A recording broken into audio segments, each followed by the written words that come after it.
This time on Roadkill, we've got donuts in the snow, poop on Mike's shirt, and Pigpen behind Harry the tow truck.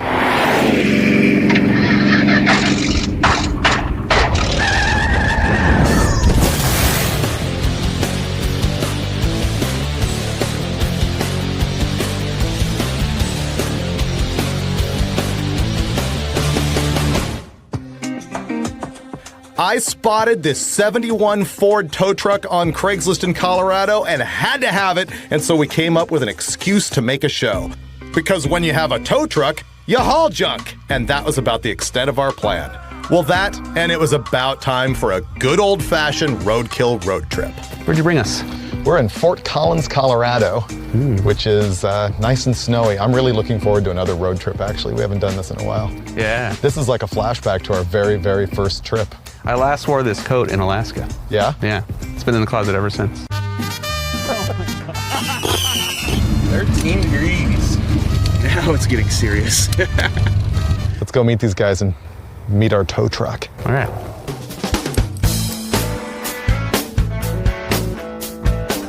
I'm stoked not to be in the desert for once. I know. We're gonna see cool stuff on this trip. Look at the bumper on it. Wow. Oh, dude. It's everything I had hoped for and more. This is great. Look It how is going to be straight it is. really, really good. Does this have a big block? Ooh, we have a push bumper. Yeah. Hey. That's a get out of my way bumper. That's How's it what going? that is. Good. Hey, doggy. Wow, we got a crowd. Yeah. And a fire. This is perfect. I'm David. Chris. You're Chris, who we talked to about the truck. Correct, yeah. Yep. What's the story on the truck? It was your granddad's? Yeah, it was my grandfather's.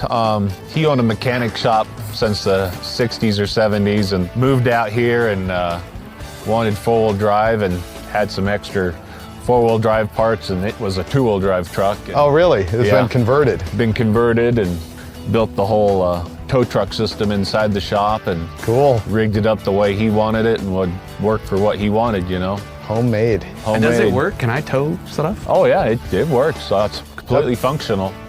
As soon as I saw it on Craigslist, I was like, oh, we have to have this. It's so good. Super cool. I would never paint this. And it's a 460? Yes. So it runs 10s then. All right, cool. Yeah, it runs 10s. Sure it's not 20? So the whole weight of the front of the vehicle is carried by that one cable with 3 sketchy clamps on it? Yeah. Okay. A little electrical tape. I'm good with that. Zip ties would help, probably. Yeah. This is probably the coolest thing we've bought in a long time. It is. Wow, clutch is stiff. It's a man clutch, and there's no tread on the pedal, so. Okay, we're in neutral. Just hit the key. Oh, don't even pump it? I like your optimism. Wow. It's a good sign. How's the brake feel? Yeah, there. And then this handle down here. Oh, that's weird. You'll go ahead and let out just a smoke. There it goes. This is awesome. We have a tow truck. A tow truck. All right, well, let's road test it. Red eye? Starts good. Oh, the heater is on. It has a heater. I don't think it has a thermostat though. We might have to plug the grill. Oh yeah, it does have a slippery clutch pedal, doesn't it? Yes, it does.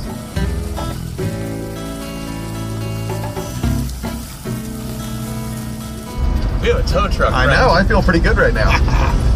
A 4-wheel drive crew cab tow truck. For a rubber ducky. There you go. There we go.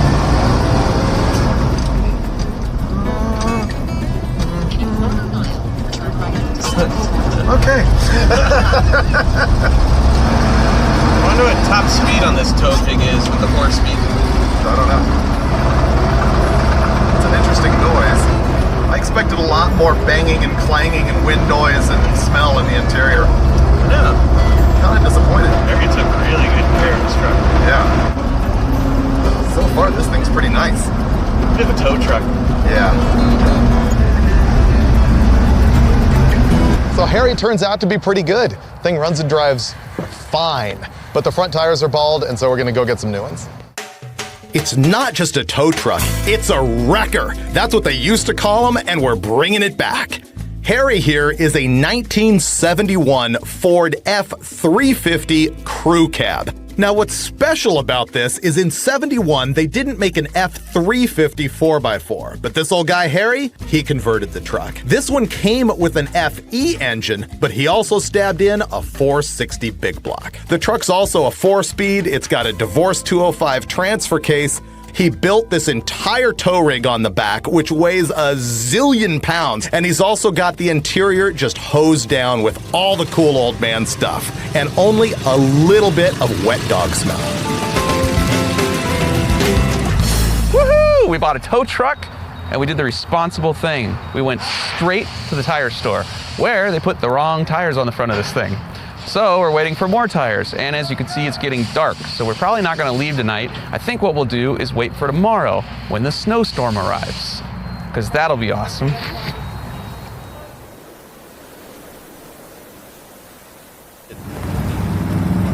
It was almost as if Wow, it was pretty full. they did put gas in it. Yeah. All right. This is all going too easily.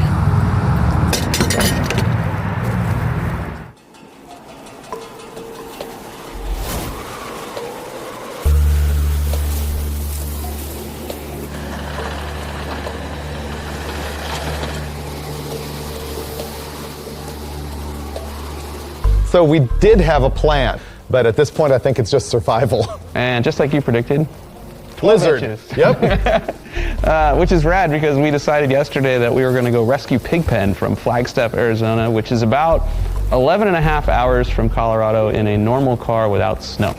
Will our junk tow truck that we've never driven more than 5 miles actually make it through a foot of snow on Colorado highways? I'm gonna say yeah. It's a proper test for Harry. It's cold.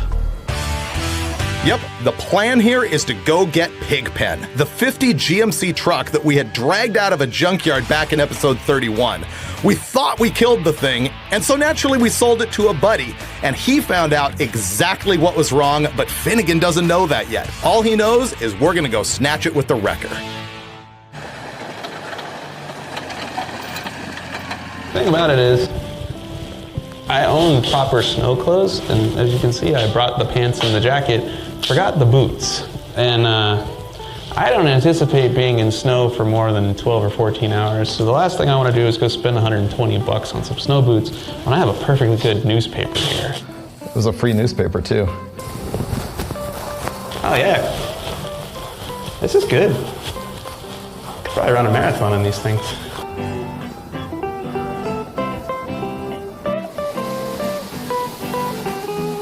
Sure you don't want to do yours? Pretty sure, I'm good. This is what we were hoping for, right? Oh yeah. Well, Clear the windows and go. now I have to find the key somewhere. Oh wow, look at this. Why? Oh, you have to see it. There's snow in the truck? Okay, you can drive. Great.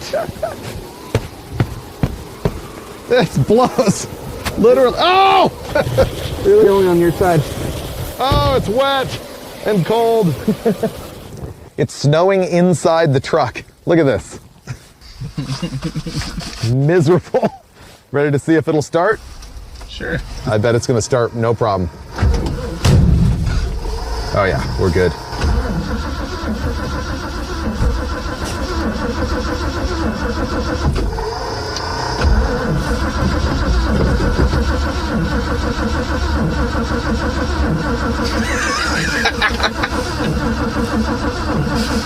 I'll turn the heater off. Maybe That'll help, yeah, we need that extra juice.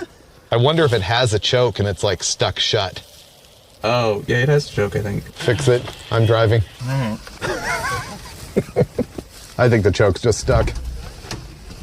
But you'll let me know while I sit in here. You knew this was gonna happen.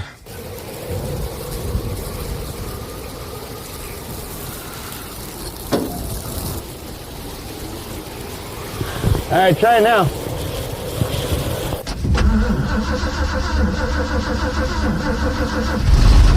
Yes! Heater. Choke was stuck over. Yep.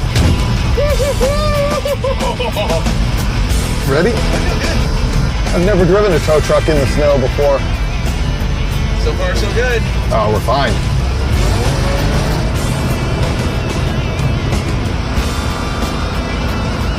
You think we can do it? Oh, hell yeah, do it. Ready? Clutch it.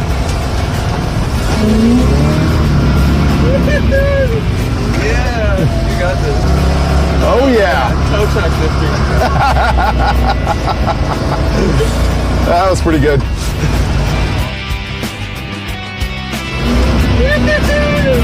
Yeah.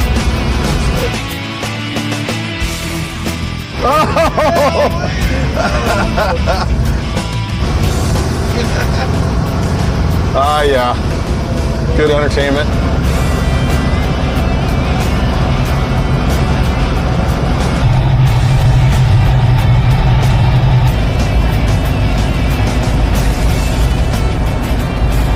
We acquired the correct vehicle for this trip.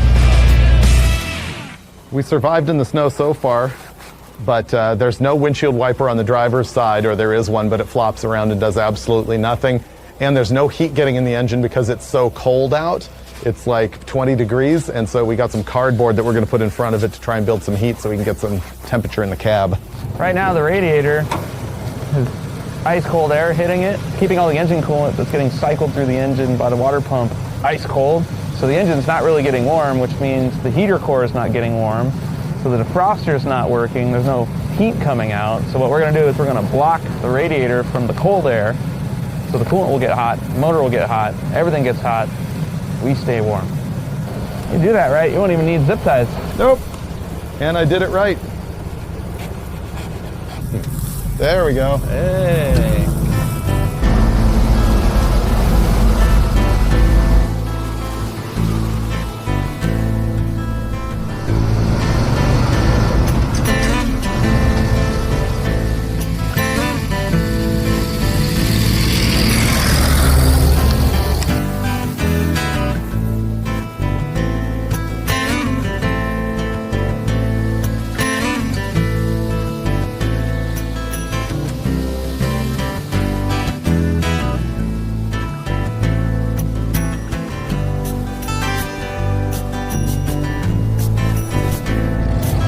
It's pretty good, right?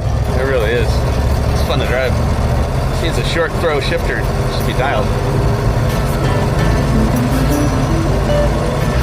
We need to get on a major highway. Otherwise, there's no way we're getting all the way to Flagstaff. Ever. The truck is too good. I don't think anything's gonna break on it. We've been motoring along, but despite the quality of the truck, we've been making no progress whatsoever. We've traveled like 200 miles. And so we're in Idaho Springs, Colorado right now, and tonight we hope to make it to either Glenwood Springs or Grand Junction, depending on what we feel like. And then tomorrow we'll be doing I don't know what, hunting for project vehicles, trading off the tow truck. Take right, yeah. Talking to locals, yeah, see? Weed is legal in Colorado, right? We have limited visibility, maximum freezingness. We'll go as far as we can. Probably around the block.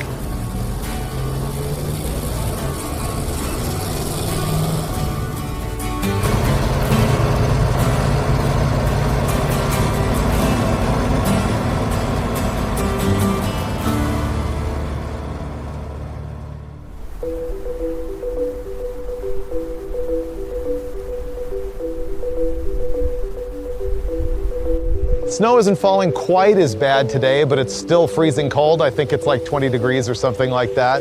And we're gonna keep on heading down to Arizona. We figure more south, more sun. Oh, am I driving? Okay. Sweet.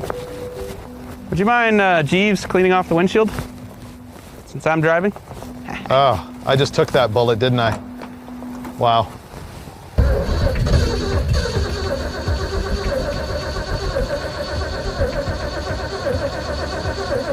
You may have to go push the choke closed. Oh wow, there's antifreeze all over the air cleaner lid. That might explain what we were smelling last night. Flex.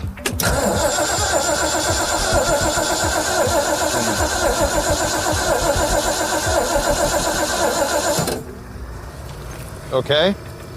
Maybe it's closed too much. Try that.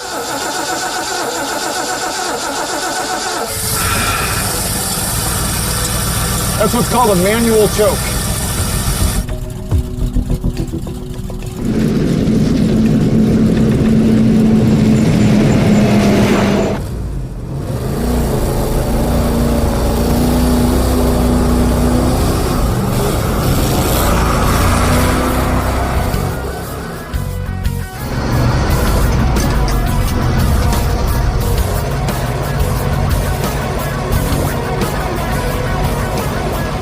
Apparently people actually live in places where you need antifreeze instead of just water. Crazy. Don't look. Crazy. Crazy menu. Apparently Harry doesn't like to drive like 78 miles an hour, which is what I was doing when it ended up leaking fluid out. I think it's about another 8 hours to Flagstaff, which is our goal tonight. Make Arizona where it's warmer, like, 17 degrees. This is the part of the show where we edit out like 2 days of nothing happening because honestly, Harry is just way too good. The only real problem is that we had to break out our water-cooled credit card just to pay for the gas. Man, this thing gets horrible mileage. But really, the greatest part of the trip was running into all of these locals who recognized the truck. Guys were like, man, I remember 1978, that thing drug me out of a ditch. It almost felt like we were robbing the neighborhood of an heirloom. But I didn't care, because this truck is good. Well, we've hit a new low. 7.5 miles per gallon. We've done better than that with 900 horsepower Hemis and blown big block Chevys. That 460 is an engineering marvel. Here's a surprise. We made it through 3 states, Colorado, Utah, and now we're in Arizona. We're gonna go pick up Pigpen. Dave and I were just talking about how we're not suffocating in this one. We don't smell any fuel, we don't smell any exhaust, and I think that's because of the extreme amount of built-in ventilation we have here in the floor. See? That's roadkill right there. This tire looks a little bit soft. Last time that happened was on the Gremlin. It was like, oh, that tire looks soft. We didn't fill it, and you remember what happened. This time, it looks soft. The gauge says there's 50 pounds in it, so when it explodes later, it's the gauge's fault. Pigpen! There it is. It's got more rust. Is it missing a window? Is that plastic?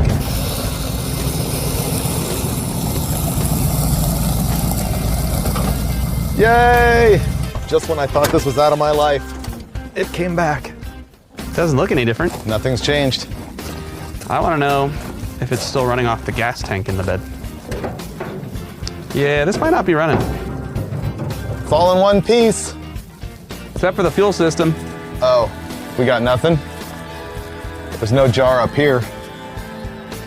So I have to reveal to you what the actual problem was with this truck. Remember, we're on the road, going home. We've got the generator going and all this stuff.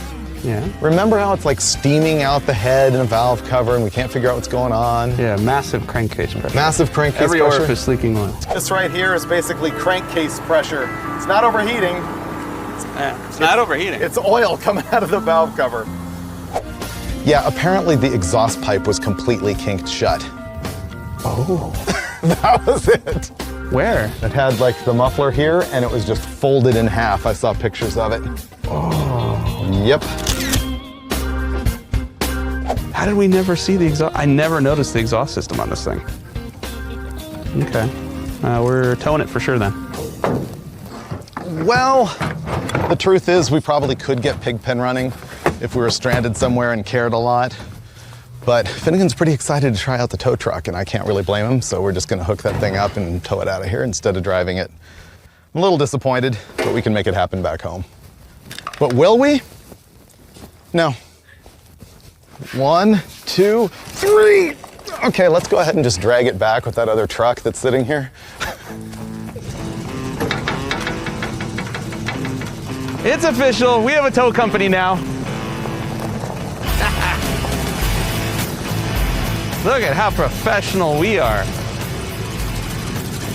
This is totally safe what we're doing right now.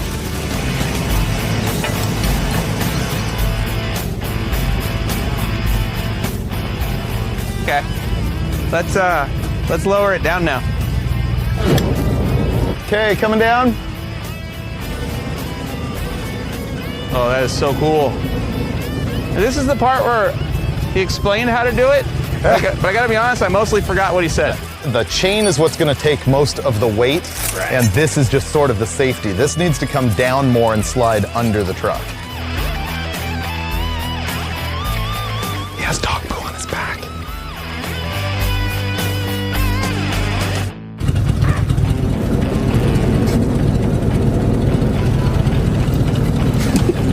is scary.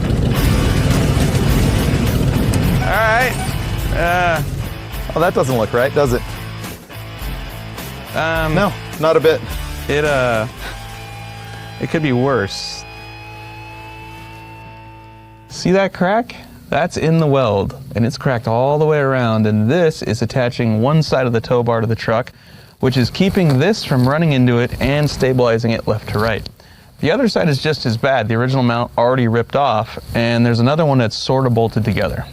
So pretty much, if we try to drive down the road at any kind of speed, this is probably falling off.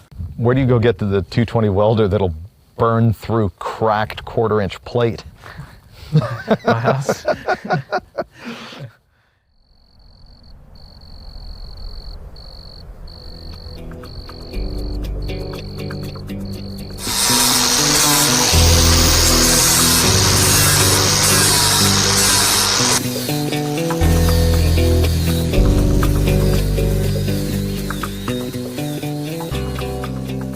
We've got a tow truck that won't tow. We decided to fix it by buying a welder.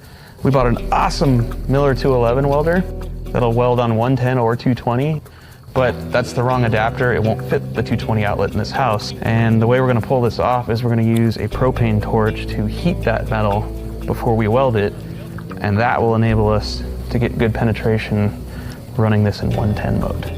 So we'll make this work, no matter what.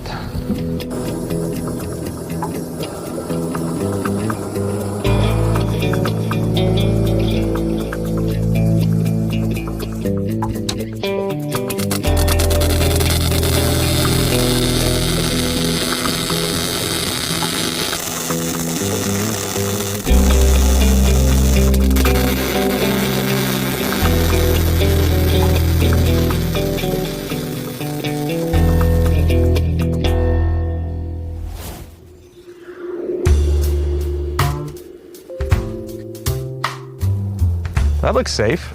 Safe enough to go for a ride right now, right? I'm asleep. It's the next day, whichever day that is. And since the last time you saw me, I slept about 3 hours, and I'm ready to hook this up and hit the highway. Ready? At least it's a dry cold. Go. Okay.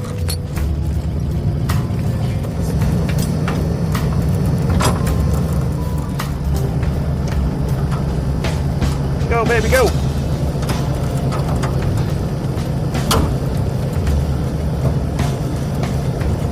We're up. Stop. That looks pretty solid. Yeah, the chain is touching the bumper on both sides. Well, I think you're supposed to have 2 chains. I think the only thing that's really questionable right now is whether the audience is still watching this. Oh, they want to see who if we kill somebody. Yeah, that's true. This looks solid, dude. Let's give it a shot. Test it out around the block. Yeah.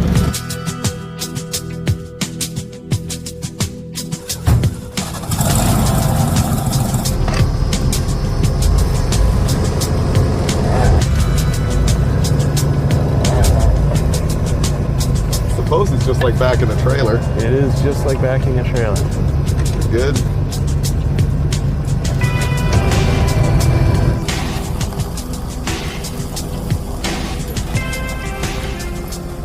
There's a 50 GMC truck following us. Made it through the fence.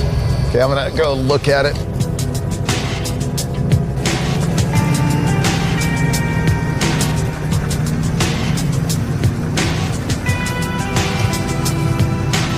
Victory! Still there? It's flawless. Nice.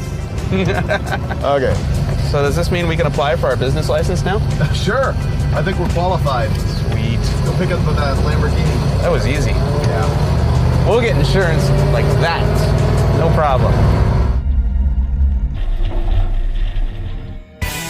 Like Finnegan says, Roadkill is all about setting records, and I can tell you, no one has ever before towed a dead 1950 GMC pickup with a 1971 crew cab 4x4 big block 4-speed home-built tow truck. Like, ever. Hey, you gotta count your minor victories where you can. And besides, Harry is one of our best scores ever. And I promise, You will see this wrecker on a future episode of Roadkill. Are we fire hazard or we're good? Oh, we got what we wished for. I'm gonna call that 12 inches. I've never seen 12 inches, so I'm just gonna take your word for it.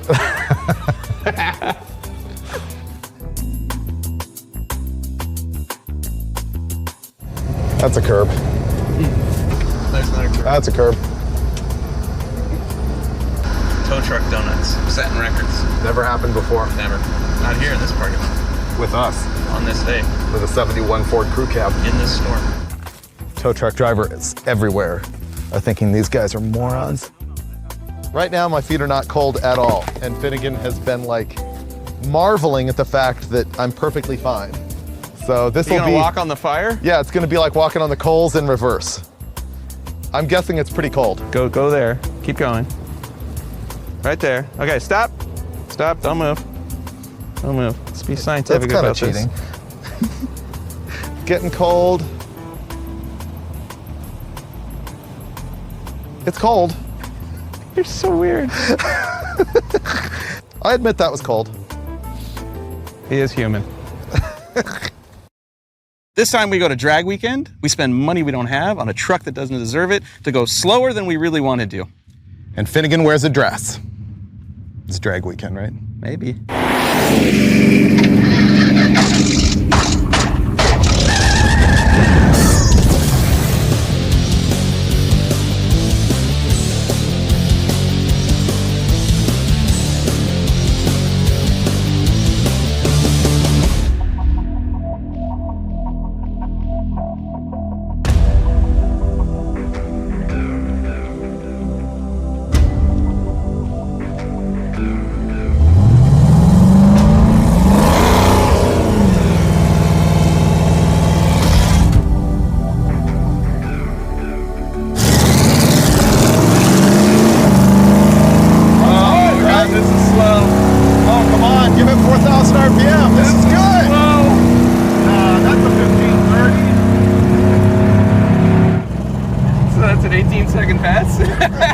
Runs tens in the 8th mile. Hey, dude!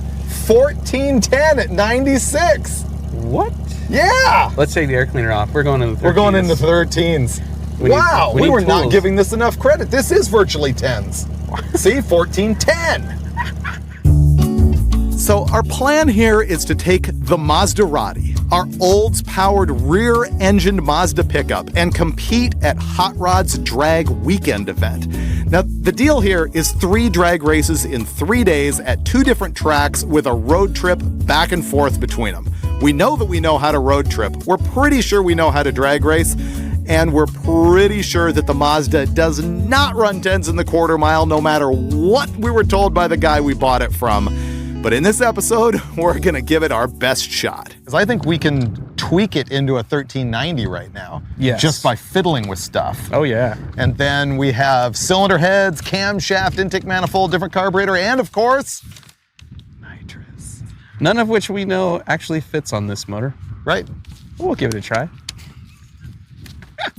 We're taking all this beauty off of the truck right now because these scoops have got to be aerodynamic drag, right? Yes. Man, I feel kind of bad. This was art. We're gonna block off the grill because the engine's in the back and so is the radiator. This is just blowing into a massive pocket of emptiness, which is not helping our aerodynamic situation at all. Let's go 13s at over 100 miles an hour right now.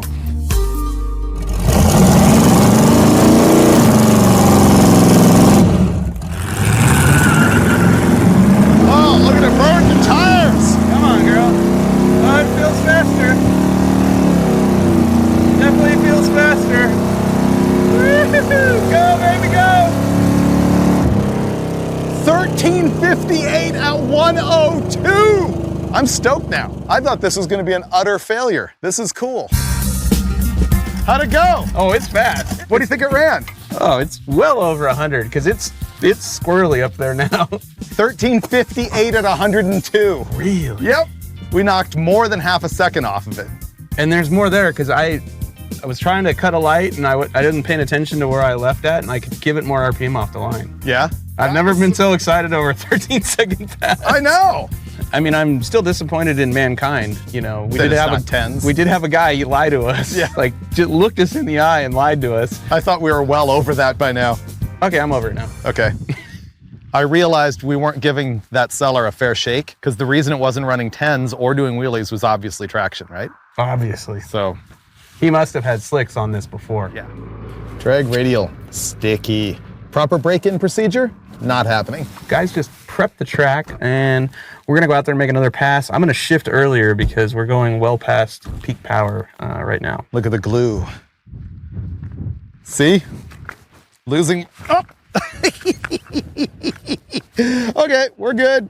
I predict we're gonna go quicker and faster. Take that to the bank.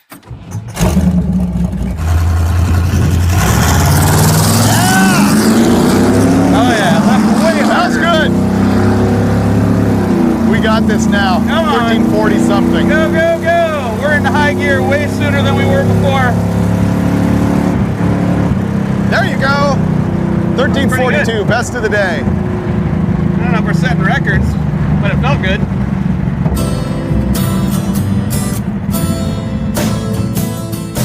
We're done for the day because we've kind of done all we can do without any speed parts. We tuned this thing up as best we could, threw some tips and tricks at it and some drag radials and ran 1342 at almost 102 miles an hour. Tomorrow, we'll be bolting on speed parts. But then we were packing up, getting ready to go, and these guys showed up with the same rotary pickup as ours, except for it's a little bit newer, and it still has the rotary in it, and they're gonna let us thrash it, right? Yes, sir. You don't need this anymore, right? Yeah. You're about to experience direction but no movement, even though you have lots of sound. Wow.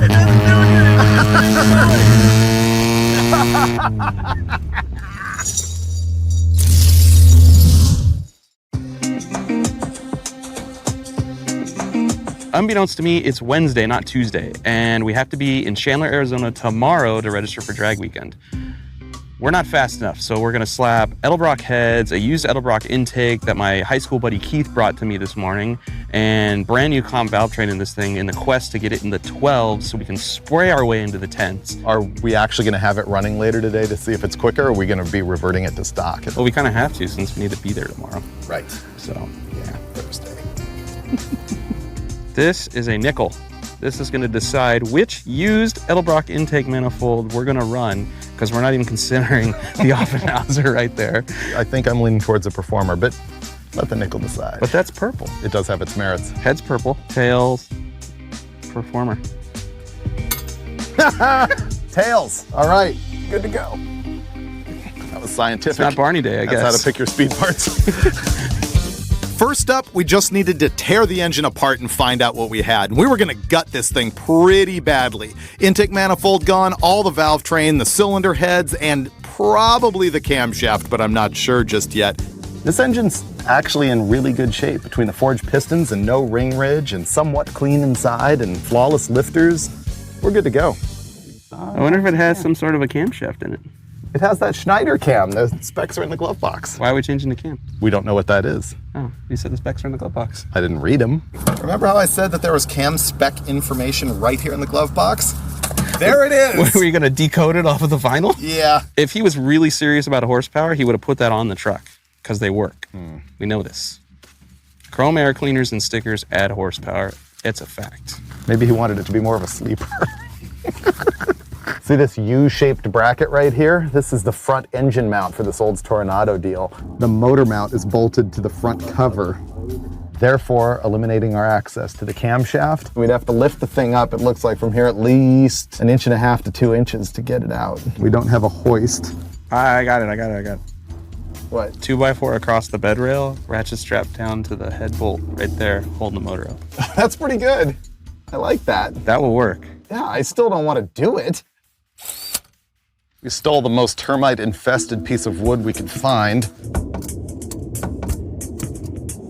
It's flexing that wood pretty good. There we go.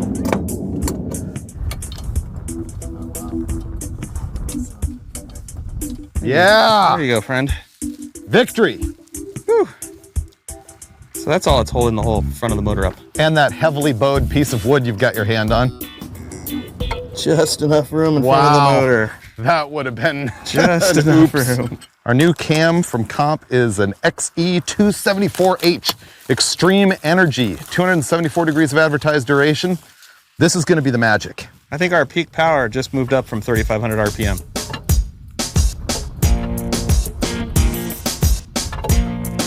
Well, this is not exactly like throwing a hot dog down a hallway.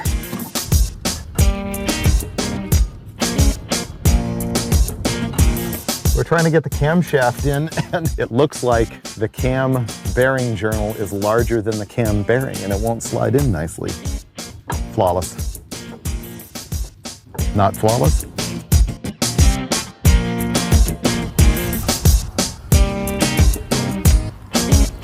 Hold on. Try once more before it gets to that. See that? Can I play with it? Yeah, dude. If it does go in, it's because I loosened it up. There we go.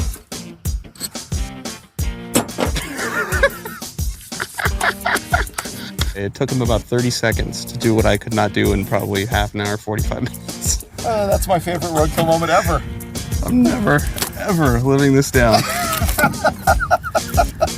The great thing is there's no possibility of lowering this slowly. Is this the part where we call the ambulance? Yeah, we didn't think ahead to the reassembly. Go ahead. I'm ready, dude. Drop it. She's down. It's lined right up. Here's that roadkill moment we have every episode. We ordered all of our valve train from our buddies at Comp Cams, and they're awesome. I mean, they overnighted everything. They even sent us 4 different length push rod sets because we didn't know what was going to happen when we went from the cast iron 455 heads to the new Edelbrock aluminum heads, which also changed the rocker arms. That's way too short. So right now, Dave is on the horn trying to find a machine shop or a speed shop anywhere in Tucson or Phoenix that's got the parts we need so we can slam this thing together. If we can't find those push rods, we're reassembling this whole garbage with the stock heads and with the rocker pedestal doohickey that you broke. Well, guess that makes it official. We're not getting this thing down the track today. I can't say I didn't predict this. The pushrod debacle has completely shut us down for the night. We've got no parts, we've got no leads, we don't know if we want to keep assembling it because we don't know if we need to return it to stock. Everything's up in the air. We're going to spend the rest of the night calling around, pulling favors, doing everything that we can to get some custom pushrods for this thing. And we'll be back in the morning and figure out exactly what we're going to do to make it to Phoenix tomorrow so that we can register for the drag weekend event and then start racing the next day. It is noon on Thursday, which is the registration day for normal people who are attending drag weekend. And this will either make David cry or me smile. Probably not the same, because these are push rods that may or may not be the right length to make those new heads and rocker arms work for us. Let's find out. Ready? Drop that baby in there. Please, please, please, please, please. Dun, dun, dun, dun, dun, dun, dun, dun, dun, dun, dun, dun, dun, dun. And yes! Woohoo! Nailed it. So we're driving to Phoenix with Edelbrock heads. Wow. Yep. I really thought we were taking this back apart this morning. Last thing we had to do was put the engine together, put water in it, and then fix the inevitable water leak. Now the thing is, we're not going to be able to test all this stuff we just installed because while Tucson Dragway let us work here, we didn't rent the track today and the whole crew is gone, so there's no way for us to race and find out if this worked. Drag strip right there. This truck's about to run, and we're not going to be able to use it. You know what this is a lot like? Just like going to a strip club. You can look, just can't use it. You're not spending enough money. Is this the first time we've ever had a drag strip at our disposal that we can't use? No, it was all day yesterday when it was sitting right there and the thing was in a million pieces. Oh yeah, you're right. All right. Let's go to Phoenix. Finally, we're on the road, and right now we're driving from Tucson to Chandler, Arizona, just so that we can enter an event that will have us driving back to Tucson and then back to Chandler. It's kind of a big mess, as was our road trip, because I got pulled over, unusually for going too slow. That was a wrap for the night.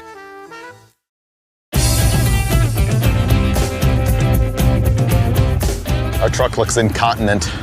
Look at that masterpiece.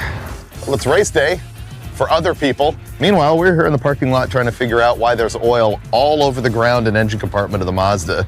We probably have to fix it before they'll let us run. Or at least we get a case of brake clean and just hose it all off and pretend it's not there. Think we can keep it from dripping long enough to make a pass? Yeah, oh, for sure. We had to get all this oil off the back of the truck so it wouldn't drip on the track. And the local parts store was out of brake clean, which is insane. And so we talked to the local guys into letting us go through the car wash. You know what I just realized? What? Our aerodynamically improved front end might not have held up so good.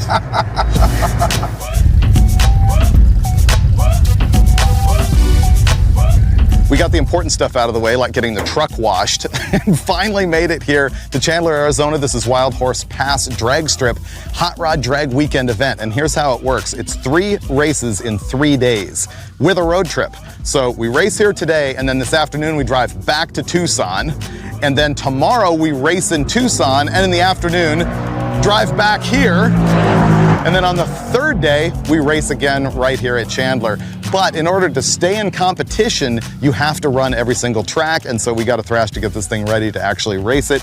And by thrash, I mean cleaning up some oil, probably changing a radiator hose, and then putting Finnegan at the wheel, because if this thing's gonna crash, it's gonna be him. We've not actually found a leak, so we're just going straight to containment. Okay, this is the moment, you have to call it. What's it gonna run? We're about to go 1310. $12.99. Like your optimism. I think she's better than she was, but it just occurred to me, we never checked the timing after we put the distributor back in, so this will either be the most amazing run it's ever made, or I'll be aborting shortly past 60 feet.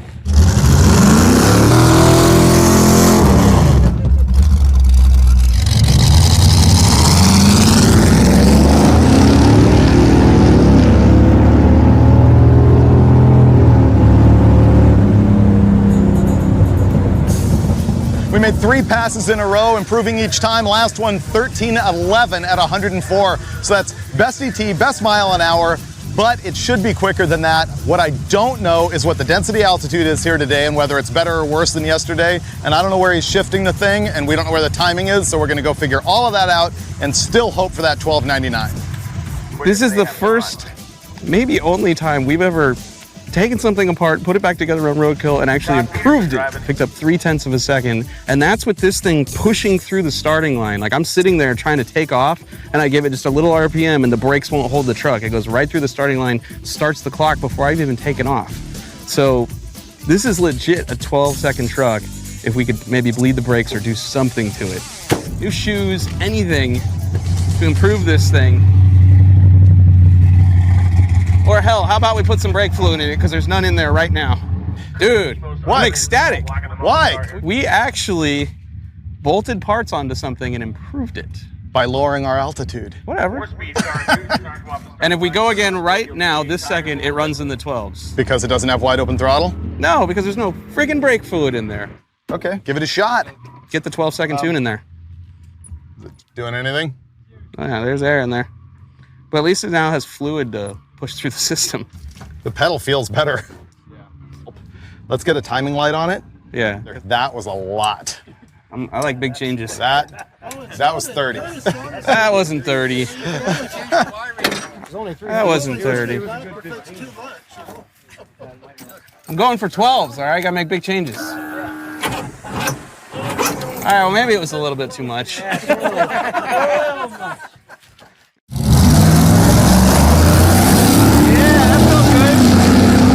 Good. This feels much better. Go, baby. Yeah. Bam! Bam! 12-0 at 112. Oh my God. 1204.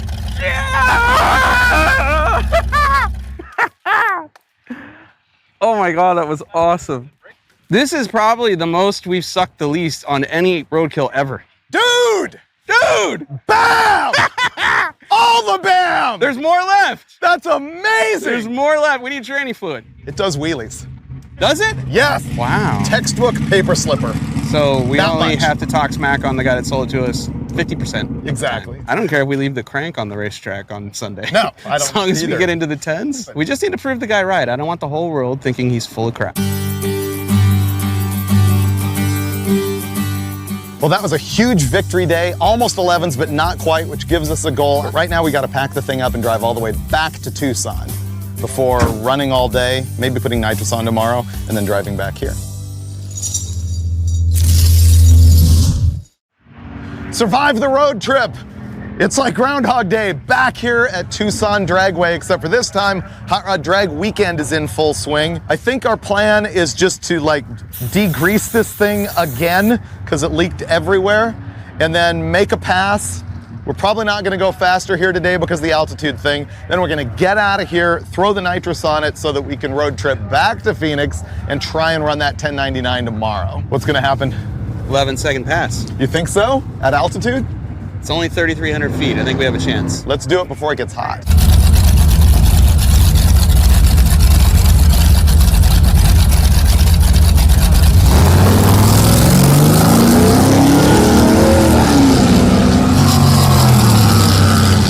Oh, transit shifted better. Go, baby, go! 12, 16, and 113. Not bad considering the altitude change. I feel good about the run. I'd like to get into the 11s, but I think we're gonna have to go back down the hill into Chandler to do it. So we might be done today. We've probably run the best that we can here at the altitude of Tucson Dragway, and so we're gonna hit the road early so that we can get to a buddy's house and install the magic, the NOS Big Shot nitrous oxide system. Quite a compound here.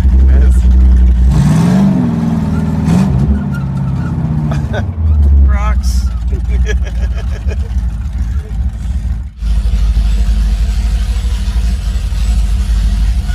Right now, we are in the middle of the desert at my buddy Matt and Darren's shop, and you'll remember these guys as the suckers that sold us the Jaguar for $1,000. Are we the suckers? And the Rotson, I think, for $500. And we need to put nitrous on the Maserati, so we're gonna hang out with these guys, steal all their parts, and drink their beer in the quest of making this go faster. We jammed to get the nitrous installed, which involves putting a plate underneath the carburetor and doing a little bit of wiring on the solenoids, but you also have to mount the nitrous bottle, which, by the way, likes a little bit of heat to build pressure. See, the reason this goes here is so you can burn your arm and warm the bottle at the same time. Once we had the nitrous installed, we had to get into the ignition, and Finnegan had purchased this rocket science drag racing ignition box that needed a laptop computer to tell it how to have a timing curve. We didn't exactly get it right the first time.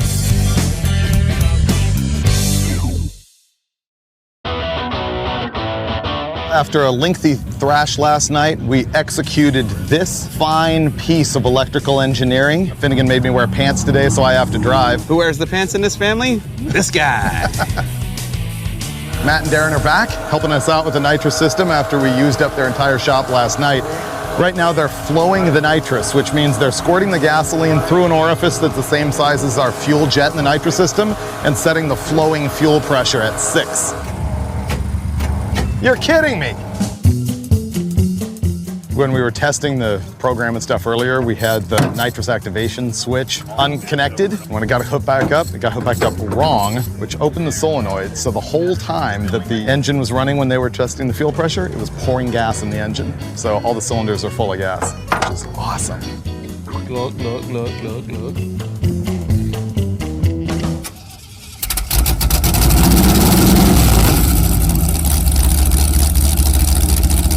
Tens! Let's do this! All of the wisdom I could have bestowed on you, I don't have it in me right now. It slipped your mind? Yeah.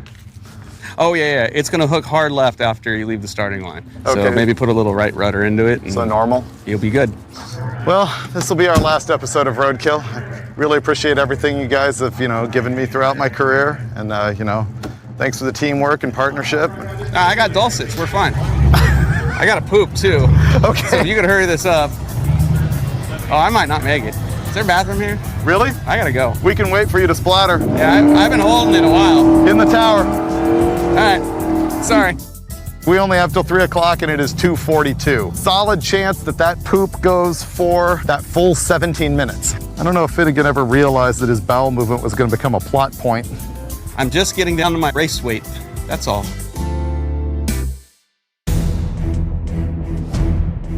Now it is my turn in the Maserati, and in my very first run, we're gonna hit the nitrous oxide.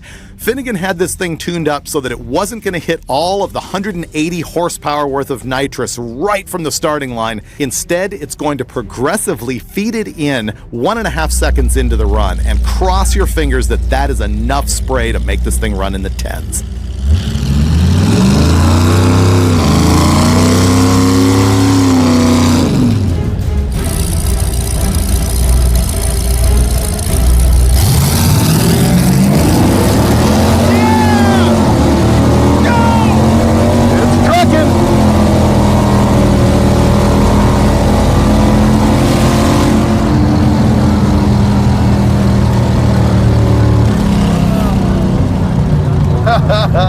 Well, we picked up 10 miles an hour and almost another second off the ET, but we did not get our 10-second pass. We just oiled the entire drag strip. Maybe. Turns out the Olds does not have enough piston ring seal for 180 shot worth of nitrous. What happens is essentially it blew by a bunch of combustion pressure, and it pressurized the crankcase, was shoved all the oil up out of the fill tube, and splattered it all over the back of the truck. It doesn't run 10s. That guy lied to us. You just committed automotive homicide. Look at that. Oh, it's bad. Oh, dude, you should have seen this thing. It took off, and then the nitrous came on, and then went like that. And I was like this, and then I saw 1130, and I was like, oh, let's go again. But obviously Valdez happened, so we're not going again. We're done. When you buy a used car, you never know what you're gonna get. We knew that we were getting a 74 Mazda pickup with a 455 Olds in the bed on an Oldsmobile transaxle. And the thing is, that guy swore this thing ran 10s in the quarter mile. He swore it did wheelies. We were pretty sure that wasn't gonna happen. And even after throwing about $4,000 worth of speed parts on this turd, including 180 shot of nitrous, 10s were not in the cards for the Maserati. We weren't surprised, even a little bit. And you shouldn't be either, because roadkill. Want the parts we use to build these cars? Visit jegs.com/roadkill. Somebody forgot their coffee on the hood of our car.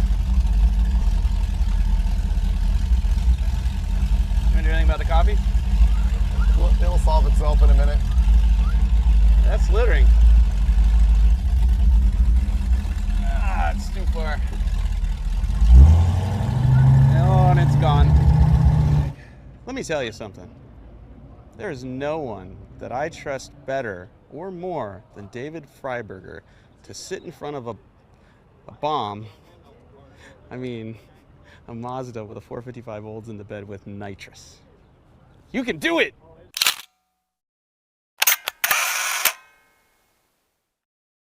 This time on Roadkill, we go digging for our new project car. It is the episode of the century. Buick Century.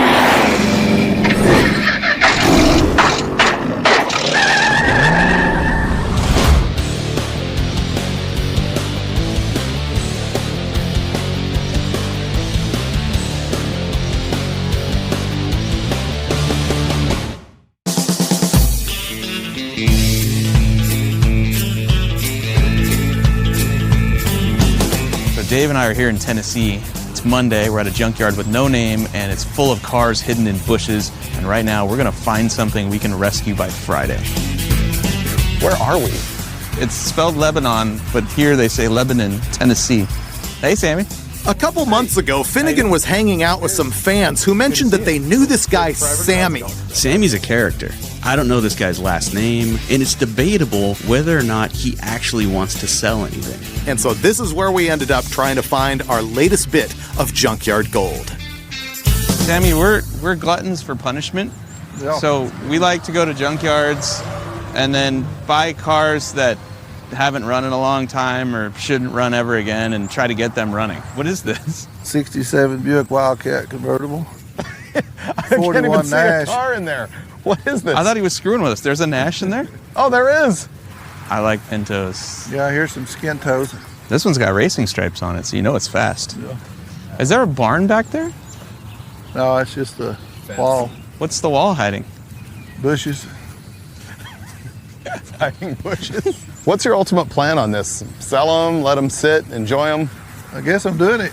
This is it? This doesn't run, I can tell. You sure? Let's do a compression check. Car 54, where are you? Oh, that's the cop car. I'm waiting for it to get older. What about a Crosley? Crosley's good too. Little bit of rust. There's not much left of that Crosley. Nope. I want the van, but you have to clean it out first, okay? That's good storage. I'm not sure anything here runs and drives within our lifetime, much less within the 5 days that we've got to make this happen.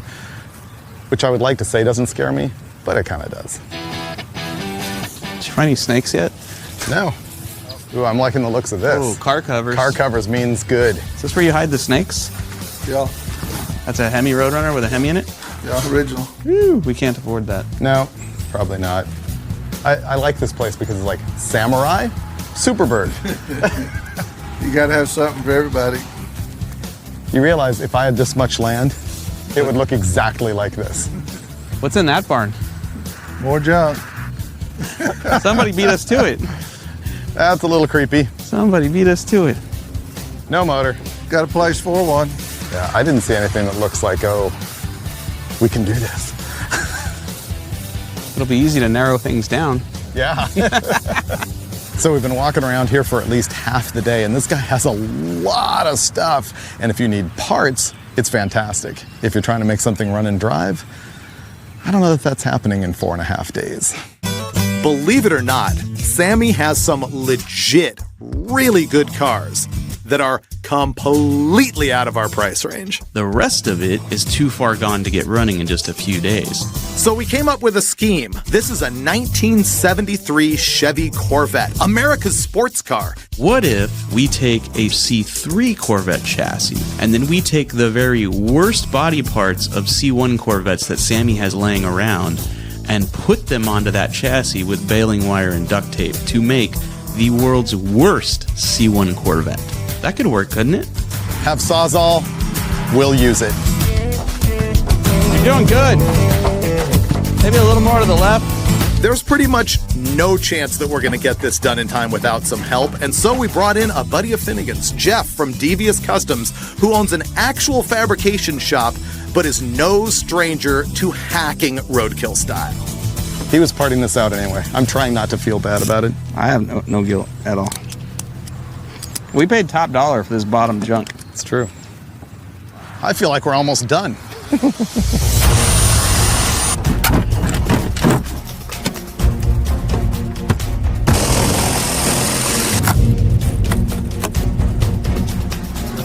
This whole car is just glued together. It's not good, but it looked good from afar. It's always a learning experience. I've discovered I never need to own one of these cars, ever. Okay. I believe this is called a Corfail. The Corfail? Yeah. Yeah.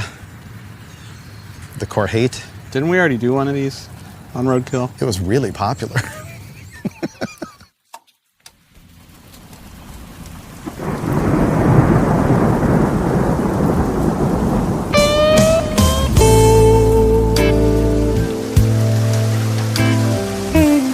It's raining. Yep. Yeah. It's been worse on Roadkill, but yeah, it's raining right now, but we're fine. We're fine. Close one. Because we're way ahead of schedule, it started to rain so badly that we had to stop wrenching. This is not going great.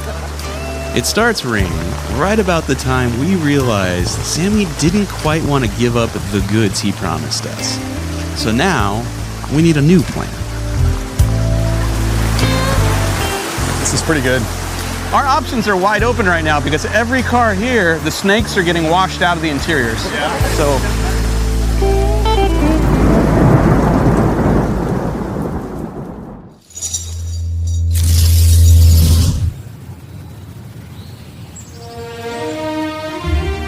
There's a point in every roadkill where we're sitting around at dinner going, you know what? The wheels are falling off this plan. And that happened last night. I think we all sat around going, man, taping body panels on this Corvette is not exactly cool. So we have a completely new schedule today. We're going to keep cutting up that Corvette till we have a rolling chassis, but then we're going back in those woods, Indiana Jones style, and we're going to drag out another body, and we're going to put it on that car and save 2 priceless works of art. This had been the plan yesterday, was to take all of these old Corvette parts hacked off of various cars and sort of hang them on our chassis. I don't know why it seemed like a good idea at the time. I guess because duct tape was involved, but I'm glad that's over. You know what the thing is that is nice about these is they burn really good.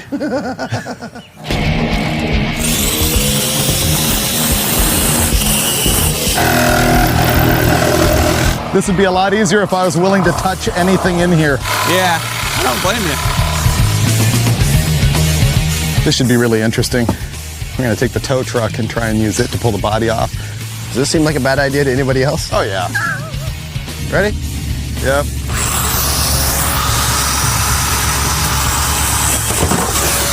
I was waiting for that.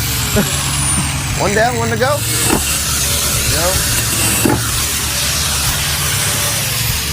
They're like, hey, jump in there and cut that. It's just dangling by 2 Taiwanese straps. It's cool.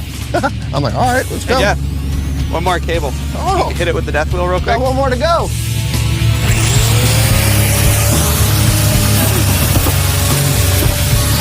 That was scary. I didn't like that one.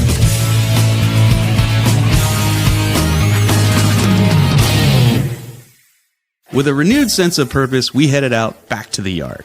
We've got a pretty much naked C3 Corvette frame, and we've got a yard full of vintage American iron. We're going to go shopping and pick a car that has the coolest body to put on top of our Corvette frame. What could go wrong? What is that? I don't know, but that's cool. It's a Peugeot? There's writing on the fender. Yeah, what's it say? It's a Peugeot. Or a Renault. What does that say? Oh, it's mashed. How angry would people do if we cut up a Corvette to put a Renault or a Peugeot body on it? It's very French. Can this be our last Corvette ever? You know it won't. We'll have to restore one for something else. Later on when we sell out to General Motors, we'll have to do a Corvette episode. Okay. Ooh, what about a car that had the... Was it a Buick that had the name of the year of the car on the emblem? 56 Buick. That was kind of sweet. It's a big car. This one I'd feel good about rescuing just because I kind of want to unearth it. it's the only way that that would ever see the light of day. Check this out, though. Those are all thorn bushes. You know what I like about this is no one else is going to rescue this. And if we don't rescue this, this is going to return to Mother Earth. Mm-hmm. But he's not lying about the thorn bush. Yeah. Those are nasty. We need steel-belted gloves. That's Mother Nature's barbed wire right there. Oh, we're getting ready to hack like we've never hacked before. We're gonna do gardening and metalwork all at the same time. I don't know anything about woodworking. I think I know even less about gardening and home maintenance. Let's just call this archaeology instead. Okay, I'm good at that. Which one is it? I don't even know. Maybe not so much over here. Ooh, this is Whoa. good. Hey, I got an idea. What? You go way over there. I'll work right here.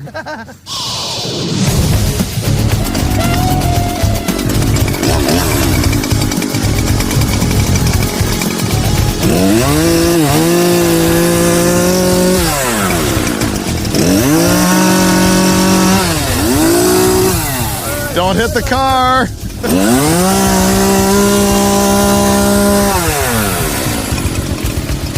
This might not be too bad.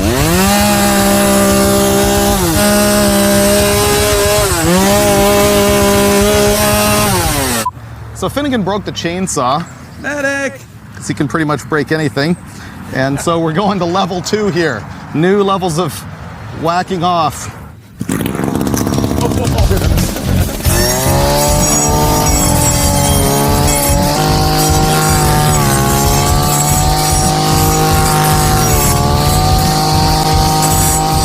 So he said the only guy in there with shorts on.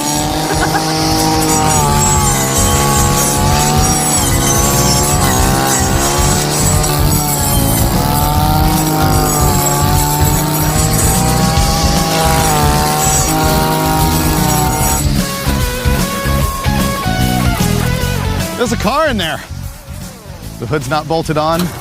The window's been down the whole time, so the level of ants I was whining about in the Corvette will be nothing compared to... That was a good one.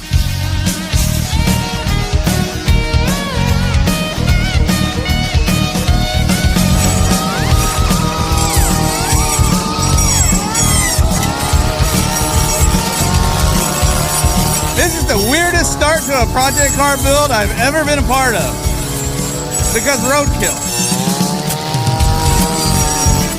Go ahead. Oh, Look out!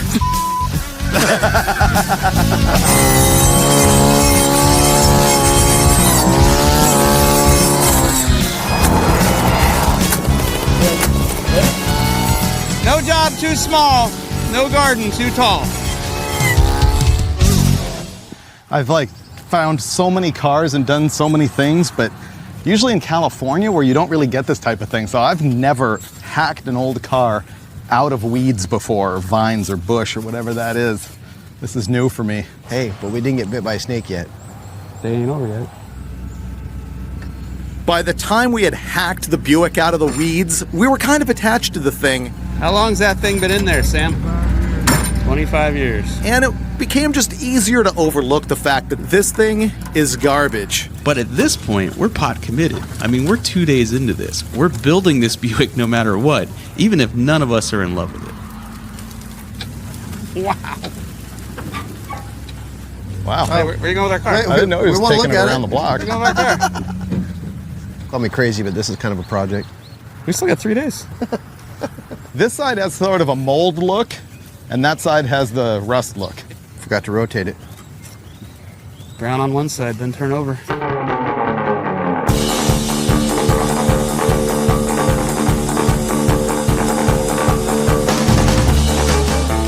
Okay, we made a deal. We own a 56 Buick Century. Now we need to figure out how to get it onto this Corvette chassis and how to power the thing. And to do that, turns out Lightning Rod's Speed Shop is right across the street here, and they specialize in LS engine conversions. So they've got regular old small block Chevys and turbo 350s just stacked up like cordwood, I guess. So we bought this perfectly good engine with all the accessories and the trans and everything for $800. And we're gonna use the tow truck to put it in the chassis so that we can get the whole mess back home. Okay?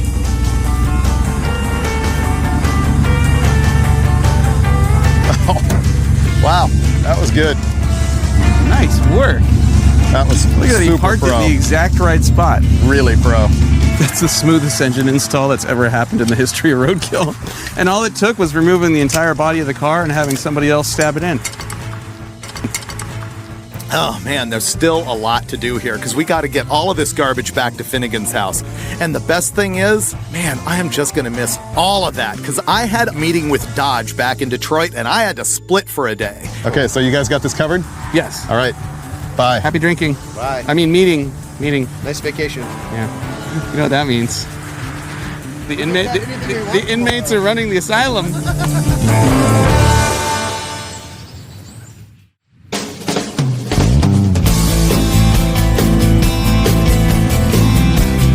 It's Wednesday, and man, we've made some good progress. Okay. This is scary, man. I'm gonna wait to get cut in half. Oh wow, this is really crooked. I'm hoping the video guys didn't get too close a look at our tow bar install, because we had way too much extension cord going to way too gutless a welder to safely install that tow bar onto that Corvette chassis. We should just Uber home. Can you make it hotter? What's the worst that can happen? All right, here we go. You ready for this? About as ready as I'll ever be. All right. Did you strap the car down? I thought you strapped the car down. Oh, we're doomed. I hear the tires. Tires are already stuck. Come on, flip back around. Nope. Okay, flat towing doesn't work. Epic flat toe fail 1. We can still see Sammy's yard. We may have set a new record for not getting very far on Roadkill.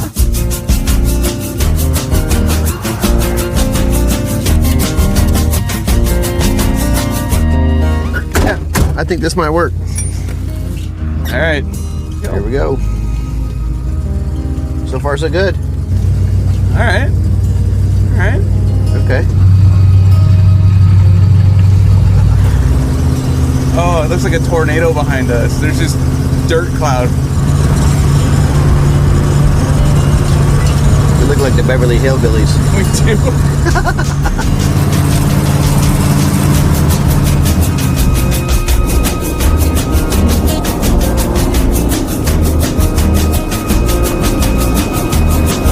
Why is this 50 miles from Tennessee to my house the most daunting thing I've ever done on Roadkill? Probably because that flat toe has never ever worked. Ever. Yeah, that's true. Roadkill and flat towing, yeah, good times. Remember when we tried to tow the Prius behind the Gremlin and ended up spinning off the highway? Or how about that time we picked up a 55 Chevy and parts were falling off of it on the freeway and we gave the car back? Today's the day, setting records. Come on, girl. Let's go. There we go. There we go.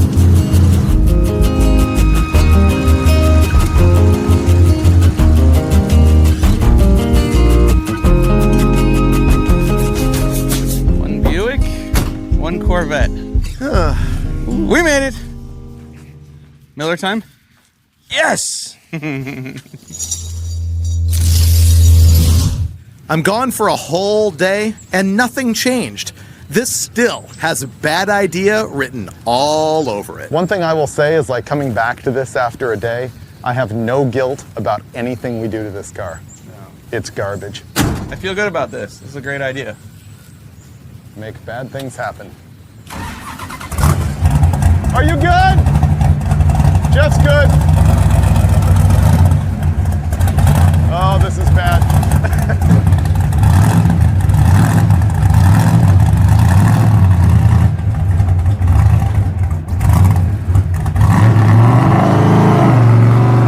This is safe. I like that. This is junk. This is a car that will never forget its roots.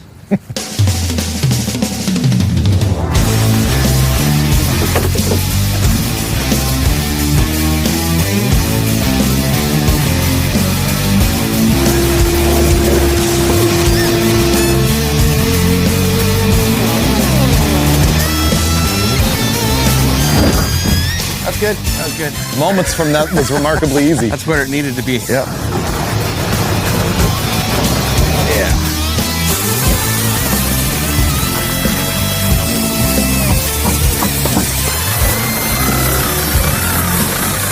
We've cut all of the structural integrity out of the Buick, rendering the doors useless, and the chassis is still stuck under the car.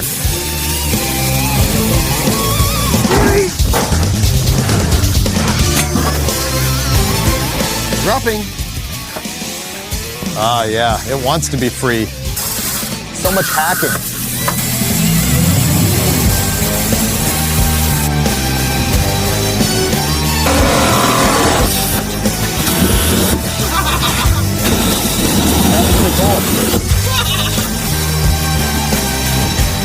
These tires need balancing.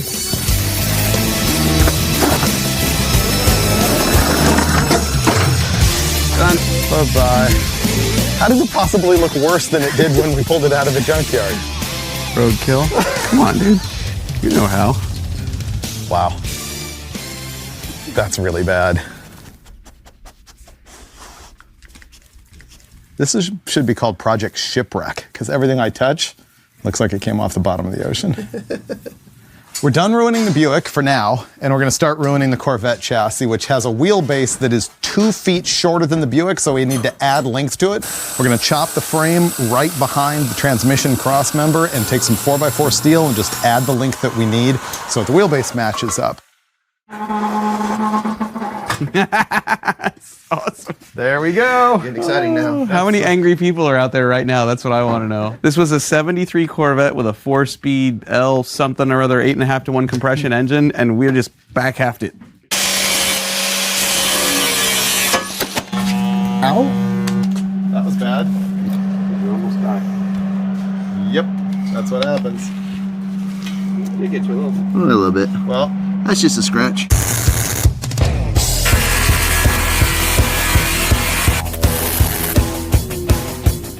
Remarkably, on Roadkill, we cut a Corvette chassis apart, extended it nearly 2 feet, and it's only 1/8 of an inch out of square, measuring like this. Hallelujah. Holy crap.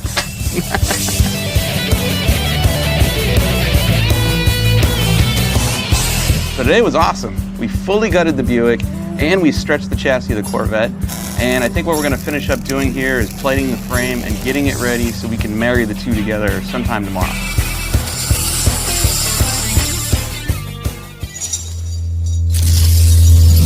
beef Titanic. Beef Titanic. Today's the last day of wrenching on this thing, and basically I think what we're gonna get done is the body sitting on the chassis. We just have no idea how that's going to happen. Maybe we should have a, you should not try this at home part, huh? Oh, completely. You never want to do I got this. safety glasses on. What could go wrong? Wearing gloves? I got shoes on.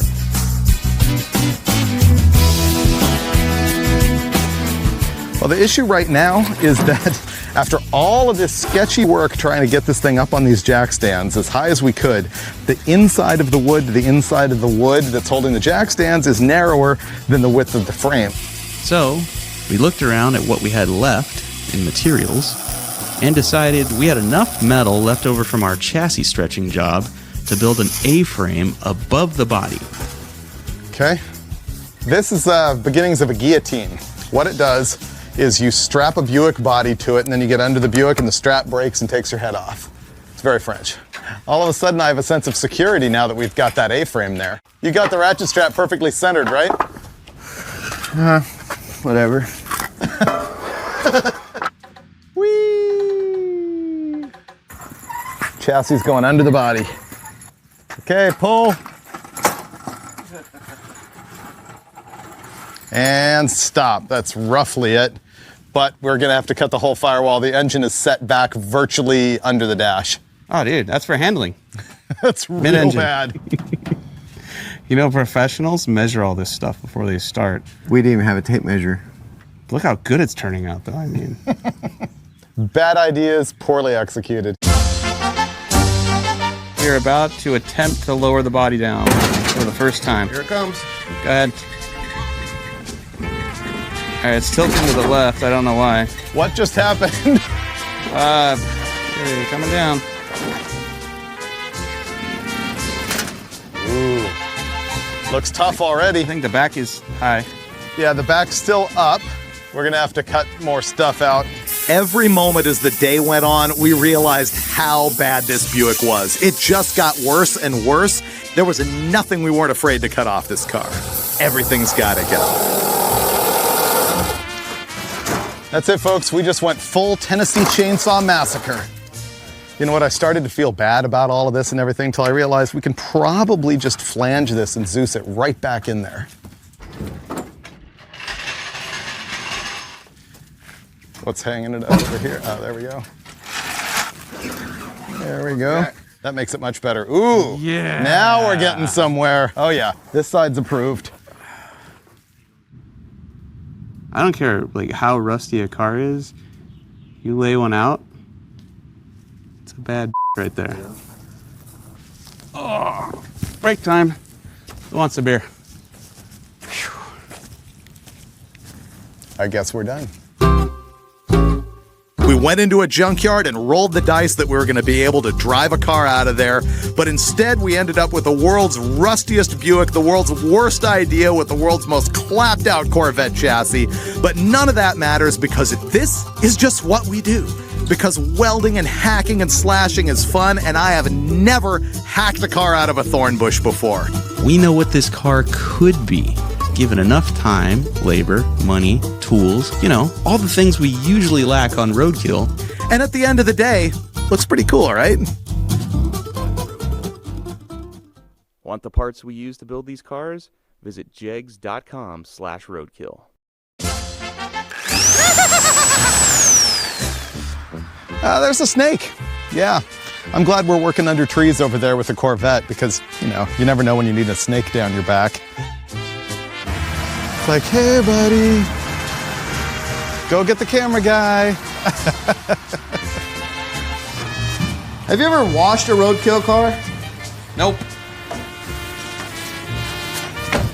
Oh, dude, it's working. The paint's turning beige. Buckle up.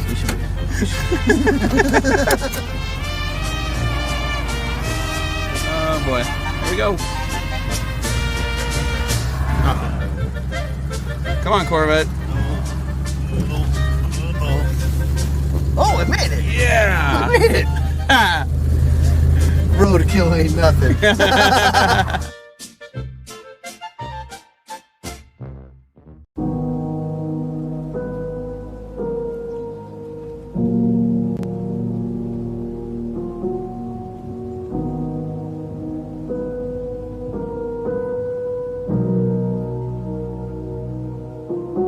Fed up, I'm fed up. Fed up, fed up, fed up, fed up, fed up, I'm fed up. Fed up, fed up, fed up, I'm fed up, fed up, I'm fed up with the drugs. Fed up with the fake love, put a gun to my brain, go bang, I'm fed up with the drama. Got a creep for my mama, cause I don't think I'ma live too much longer. Fed up, fed up, fed up, fed up, fed up, I'm fed up. Fed up, fed up, fed up, I'm fed up, fed up, I'm fed up with the drugs. Fed up with the fake love, put a gun to my brain, go bang, I'm fed up with the drama. Got a creep for my mama, cause I don't think I'ma live too much longer. I'm fed up with the fame, I'm sick of reading my name in any other way that I intended. Fed up with all of these motherfuckers misunderstanding me. I'm fed up with the ones that try and say you a fan of me, but then they turn it back and motherfuckers abandon me. You think I'm sitting high with everything, but now can't you see I'm living in reality? I struggle in a fantasy, in $1 million couch back then I was in a van. Wound up in the wrong mindset, man, I wound up in the wrong set of friends. On a band, so bend the road, we throw, never go back now. Separate to someone who cares and nobody listening on. They left you on red again, never again. I will put my faith in a religion. Not gonna say they ain't gonna make me understand. I'm just a bad hand. Fed up, fed up, fed up, fed up, fed up, I'm fed up. Fed up, fed up, fed up, I'm fed up, fed up, I'm fed up with the drugs. Fed up with the fake love, put a gun to my brain, go bang, I'm fed up with the drama. Got a creep for my mama, cause I don't think I'ma live too much longer. Fed up, fed up, fed up, fed up, fed up, I'm fed up. Fed up, fed up, fed up, I'm fed up, fed up, I'm fed up with the drugs. Fed up with the fake love, put a gun to my brain, go bang, I'm fed up with the drama. Got a creep for my mama, cause I don't think I'ma live too much longer.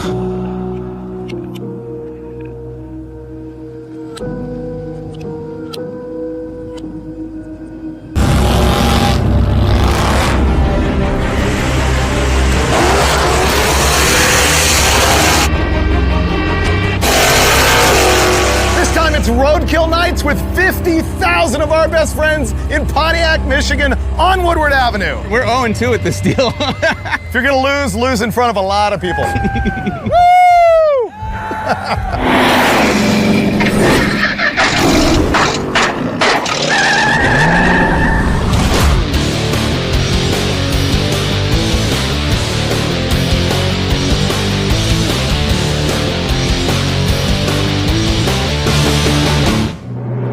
Back in episode 54 of Roadkill, we got this 1970 Dodge Challenger dirt track car, and it is a complete beater, but it runs and drives with 318 small block power and a 904 automatic.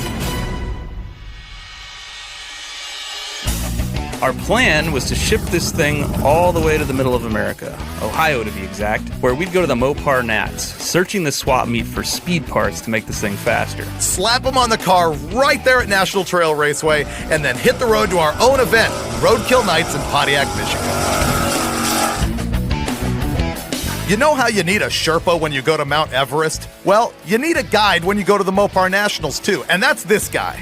Daniel Boshears, a buddy of ours who completely knows the ins and outs of these cars, but most importantly, he brought the tools.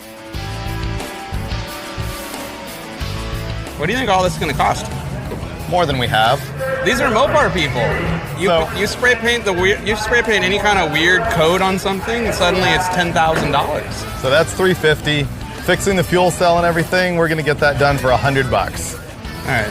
So how much did I just spend? So if you're correct, you're at $1,100, $1,250, $1,850, $2,200, $2,300. That's what you think you're spending. Okay. We may have to compromise on some of this. $2,300. All right. Let's shop. I feel like we still did get a pretty decent deal on the car. We did. Even without, gear oil in it or trans fluid. Or a functional fuel holding device. Yeah. Even with all those negative attributes, I feel like we scored. We're looking to hop up the 318 cheap and easy. We're thinking that we're gonna need an intake, camshaft, and headers at the minimum, and the car really needs some steeper rear end gears. Wow, people are cleared out of a lot of stuff. We're here 2 days late for the good stuff.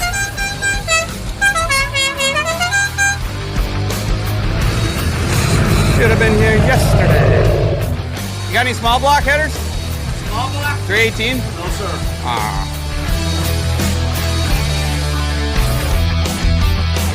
Headers. Those are big block headers. Oh. Yeah. Well, yesterday was the day. We know. We know. We need a montage of everybody telling us we should have been here yesterday. Yeah, exactly. Thank you. Thanks a lot. Well, we haven't bought anything yet, but it's a massive swap meet, so I have hope that just around the next corner is everything we need all in one spot. We should have been here yesterday. Our demands are not that high. I think we can find what we need. No linkage. No linkage, but you know what? This is the easier linkage to deal with. Yeah. Because they're in line. It'll work. This will work. You want 8, I said 6. Let's just meet in the middle. Then you don't have to carry it home.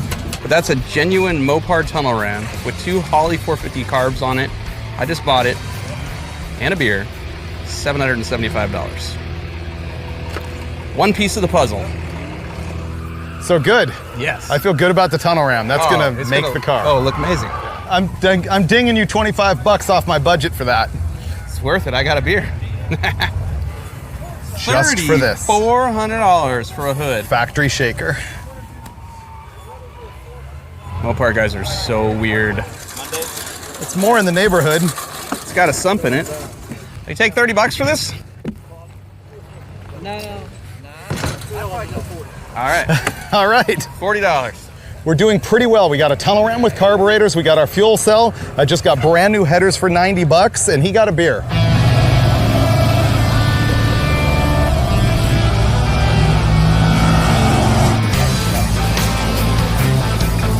It's 2:45. We need to hustle up because I think that the swap meet is going to be a ghost town tomorrow because it's going to rain and it's going to be Sunday. So anything that's like Mopar specific that we need, we better get here today.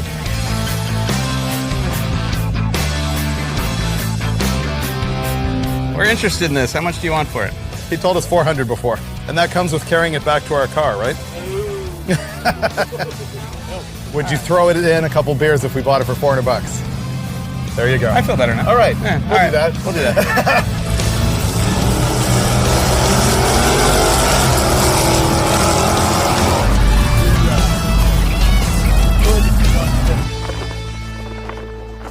So I pretty much think we're done shopping.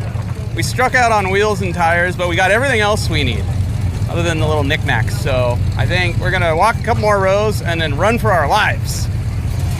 What happened? There's a cloud coming. That one? Yeah. Yeah.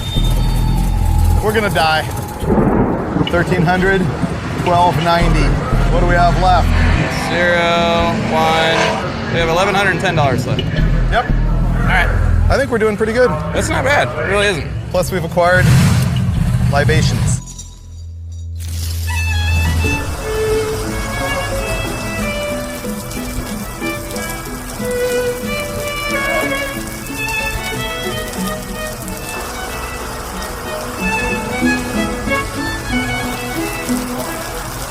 How do you make your car safer in the rain? You install a tunnel ram and a cam and lifters and gears and all kinds of things. Everything but rain tires. That's what we're doing today. We had a pile of parts that we'd scored out of the swap meet. We still had to make a trip to Jegs, though, and while they are our sponsor, we still had to spend ourselves clean in there. I think we blew the last of our budget. Totally. So the build went about as well as any Roadkill build does. This is going to be a lot of work, I just realized.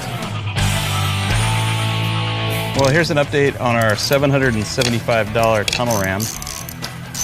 First, never trust a graybeard in a Hawaiian shirt, because he lied to me.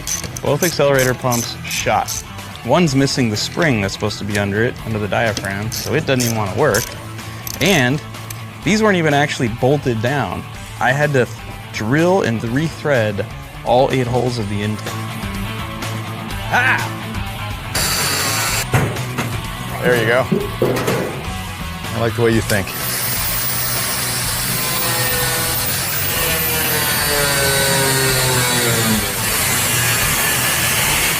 This is real bad.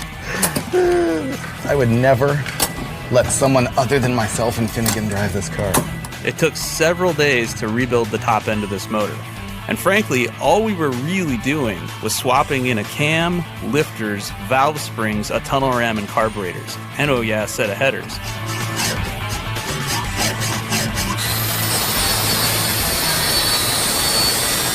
I'm just realizing there is virtually no chance that these headers fit with the factory column shift.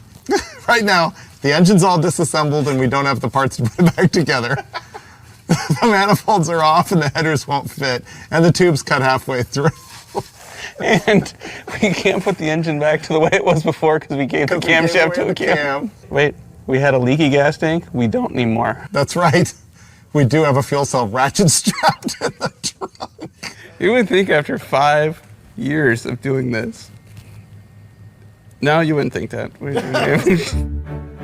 Oh, we're in deep Bandini.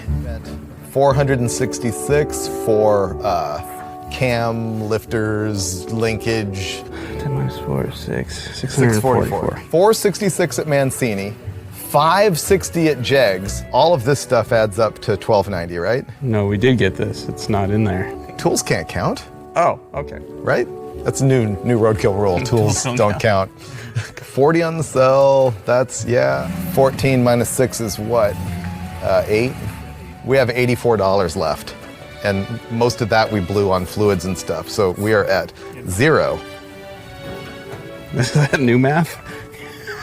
It's really cheap to build a car at the swap meet. Everybody should do this. Especially when you show up when the swap meet's over and then it rains. We don't even have gas money to get there. I can't even afford to pay attention right now. Dude, we're broke. I guess we can't afford to install our headers, right?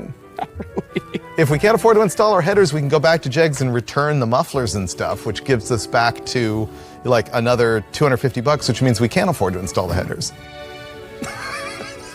Yes. We're not very good at this. Obviously. The best part about this whole deal is we somehow managed to spend $2,300 to arguably make the car slower.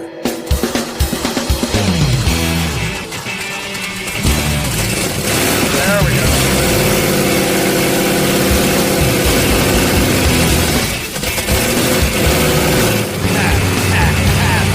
That's what it's gonna be like when we drive. Motor run. Hey, guess what? There's a tunnel ram on that motor. And it runs, and it runs. And finally, it runs. And importantly, it runs with a tunnel ram. Now, anybody will tell you that a tunnel ram is the exact wrong intake manifold for a virtually stock 318 cubic inch small block. And it turns out, it is. I'm gonna be able to warm chicken nuggets on this when we park it. Yeah. It's dual purpose. Well, it's finally Wednesday morning, and we've got to be at Roadkill Nights in Pontiac, Michigan by Friday morning. So we've got all day today and all day tomorrow to make roughly a 5-hour drive. So I got an email this morning. What'd it say? There's a guy selling my dream car, the car I used to get a ride to high school in, on our way.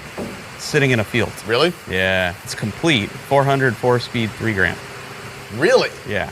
Runs and drives? Ran when parked. Let's go there. All right. I'll tell him. I really didn't think you'd say yes. This is awesome. Is it on the way? It's on the way. Oh, well, then let's go. See, we can't let it rain down our velocity stacks while we're driving, and we figure we need some airflow, but we also want to be able to stop for gas 100 times and to eat and not have the rain falling straight down in it. So these things end up not only being perfectly styled, but also aerodynamic. Yeah, we don't want to slow ourselves down. I like it. Yeah. I like that a lot. Just the good old boys. Oh, my back. I've forgotten the trick to gracefulness of getting in and out of this one, obviously. So y'all call when you need something about 15 minutes from now. Right.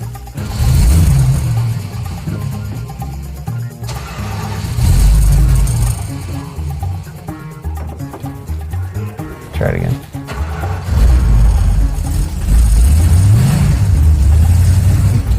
See ya. Runs good. Hey, we have power steering. Yeah. Did we tighten the lug nuts? I don't know. Not really.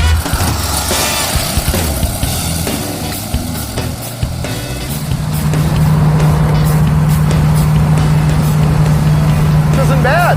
Not bad at all. This is the right way to break in a camp. Constant speed, 1 RPM. Yeah.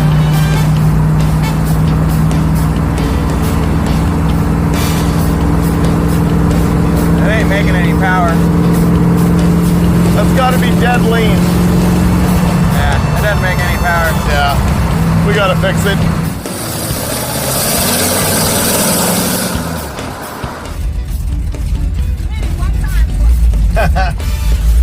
Hit it one time for me. What's happening is that if you put it in gear and put some load on it, or if you step on the gas, it just backfires and dies. Tends to be a lean situation. So we're going to put a larger accelerator discharge nozzle in it, more commonly known as a squirter.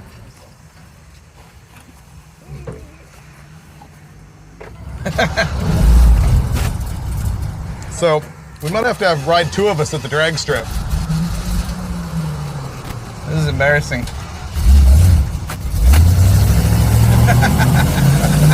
It's pretty good all the way around. Now we have a car that doesn't do burnouts. You left your gas can here and you still have tools sitting on the top of the car. There we go. I got it. And tag, you're it. No way. Oh yeah. It's on your side. Oh no, you're it. Nope. Nope. I'd rather crawl out the back window than crawl out of this side window. Go ahead, I'd like to see that. Yeah, the guy missing the gallbladder. Give him the can. How's your spleen? Oh, it'll be fine. Just do that 3 or 4 more times, be back to normal. Well, it's weird. At mid-range, it's happier. Everywhere else, it's garbage. It's not good.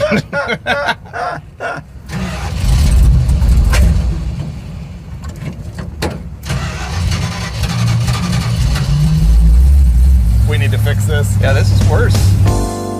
At this point, the engine is still running like garbage. It's so bad that we can't even drive it anymore. So we go to pull in and watch how I just serve up Finnegan into oncoming traffic. Okay. Trying. Oh boy. Stop. Go, go, go, go. Oh, Whoa!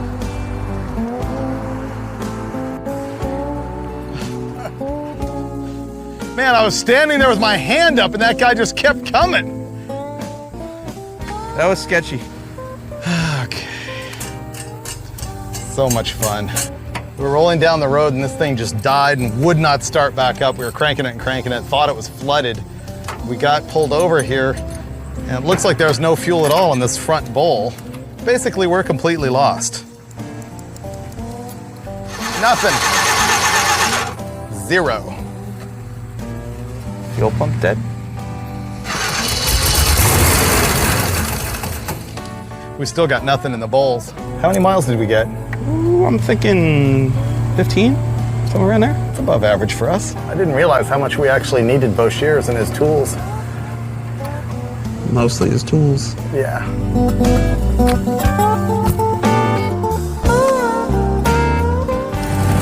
I think our pump sucks. That's all we've got left to blame. And that was the end of the flow pole. So yeah, our fuel pump sucks. All right, I'll go find one.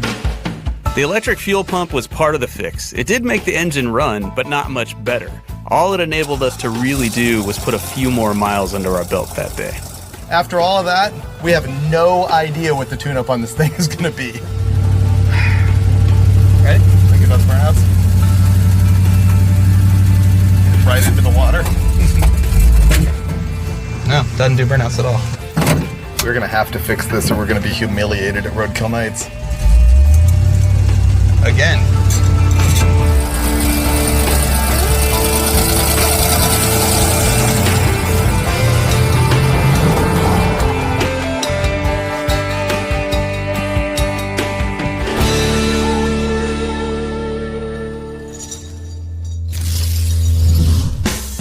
The next morning, we hit the road to go see this dude, Jeremy, a guy who had a 68 Firebird behind a barn. And I have to admit, in the back of my mind, I'm thinking, you know what? Maybe we could leave the Challenger behind and drive the Firebird up to Roadkill nights.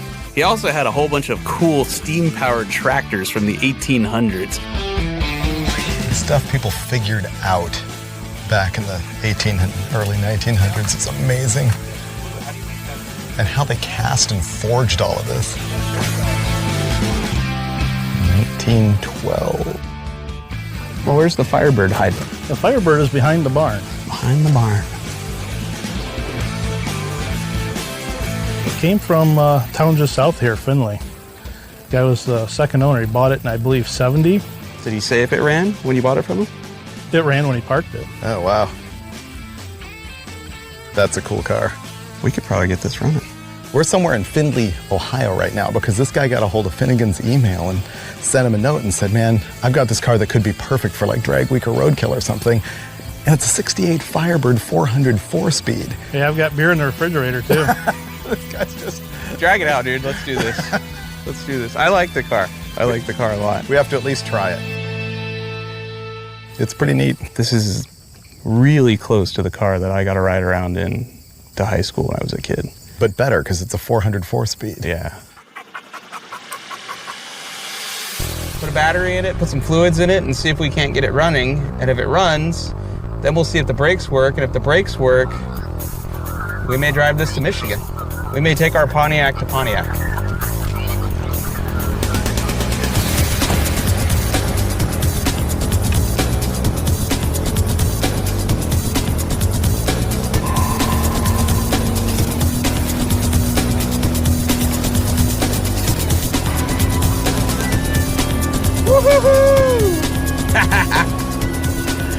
This is not the good side of the car.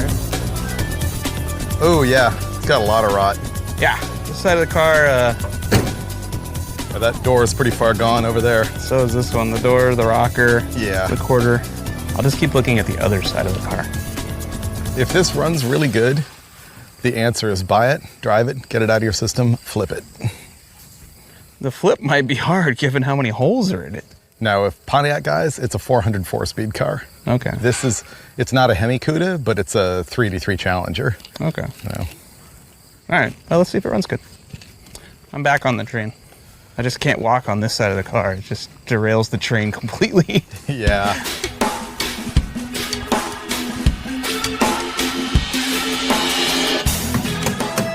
Okay, so cranking. Now we're gonna put the clutch in. I've got the clutch in. Wipers work. Wow, the radio works.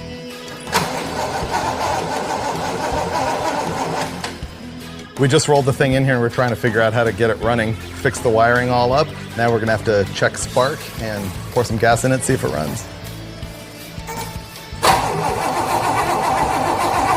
Nope, no spark. I was dying to make this engine run, and so we turned the key and nothing. After a little bit of troubleshooting, we figured out that it was no spark. and I had to deal with ignition points, which at this point in time are like kryptonite to most car guys used to electronic ignition. But I finally figured out it was the coil that was dead. We robbed the one off the Challenger, slapped it on the Firebird, and that garbage fired right up. Yeah! Sweet! Wow. At the touch of the key. That was cool. A little bit of smoke. Nice work, sir. Nice. Wow. That was awesome. I cannot believe that worked. Did you see how quickly it fired up? You shook the critter out? Hey, buddy. Bye, bud. Man, that was good. That was pretty damn awesome. Cannot believe that ran. So as much as I want to love the Firebird, sadly I can't get past the frame rails that are basically ready to fall out of the back of the car. And, you know, sheet metal's one thing, but the structural integrity of the car, that just kind of makes it one of those projects where, yeah, with 100 grand in 5 years, that would be awesome, but I don't have either one of those things. So we're gonna pass on the Firebird and focus our energies on getting the Challenger ready for tomorrow. Tomorrow? So we left it behind, but at least Jeremy had his car running, and I'm hoping that in the end, he'll fix this thing and he'll enjoy it, even though I can't. Dude, that's cool stuff. This place was awesome. Yep. And the good news Thanks is, again. I did get a short bit of experience behind the wheel. First gen Firebird. Some Pontiac guy wants that car and will restore it.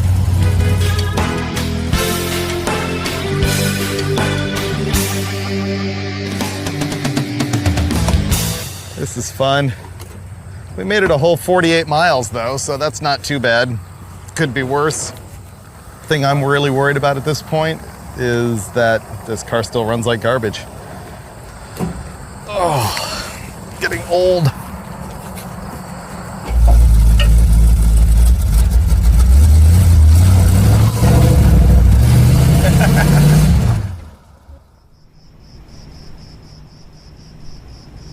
It's 10 o'clock at night. We finally made it to Pontiac, Michigan, and we're gonna change the rear gears from the highway gears that are in it, a 276, to drag racing gears, 430s.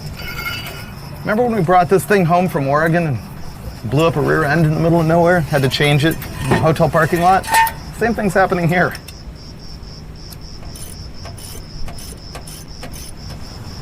I think the end of this drive shaft is hashed, because there is going to be no getting that U-joint yoke in there. Or that U-joint, rather. It's not good. No, it's not. So, it's the night before the race. What do you do?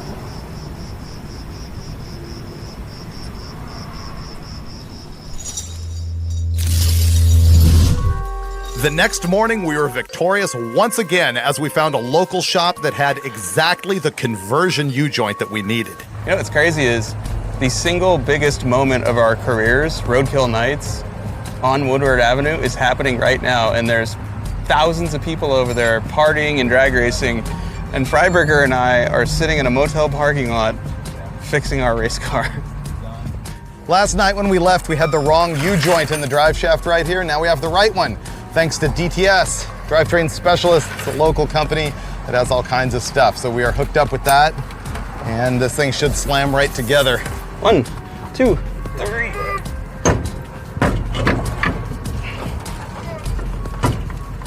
Woo! That was a good one.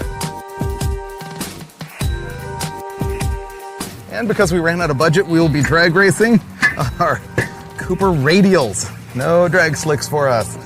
The drag slicks we've been carrying on the top this entire time were for the General Mayhem.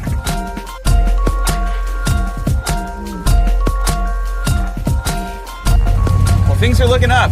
Gear change is complete. We are now on our way from the hotel to Roadkill Nights. With police escort. Yeah, this is pretty much the best day at work ever. Yeah! I want to hear the siren. I feel impervious right now. Don't you? Yeah. We're above the law right now. Yeah. The gear is better. It's definitely spunkier. but still a 318 with a tunnel ram. When was the last time you floored it through a red light behind a cop? With him waving at me to do it. That was awesome.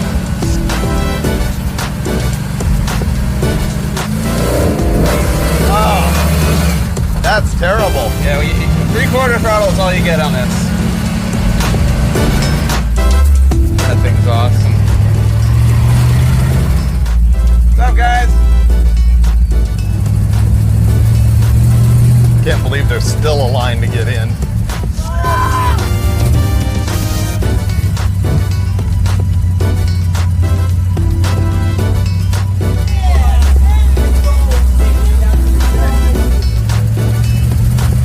If you whack it, does it just die?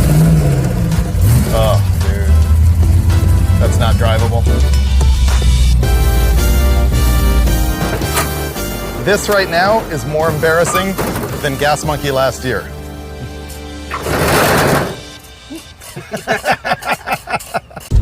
We got our gears in our car, but that really didn't make it run all that better. There was still a problem with the carburetors that we had to tune. The clock was ticking, the sun was going down, there's a guy waiting to drag race us, and we've got a car that will not get off the starting line without backfiring. The thing is, that whole event is going on over there. There's literally 1,000 cars. They're just drying the track off to go drag racing again. Can I have the socket? And we're over here, so we're kind of in a hurry. Finally, Roadkill Night sponsored by Dodge, and it is going off. There are literally tens of thousands of people here. There's drag racing right on Woodward Avenue, right on the street. Legal racing on Woodward. Roadkill Nights is the single greatest car event I've ever been to in my life. Dodge is giving thrill rides and new Vipers and Hellcats. People are just partying everywhere.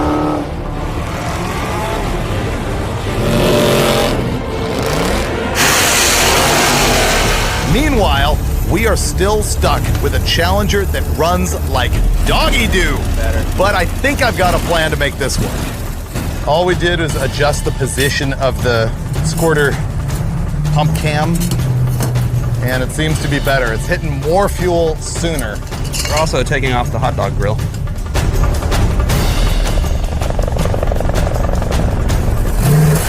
Wow, there's a delay before the secondary start to pull fuel. We have to figure something out because I just got news.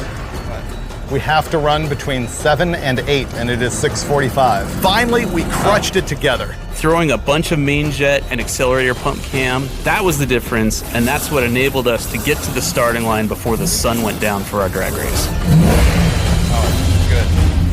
Fat and happy. And if this thing backfires and dies, I am gonna be humiliated. Yeah.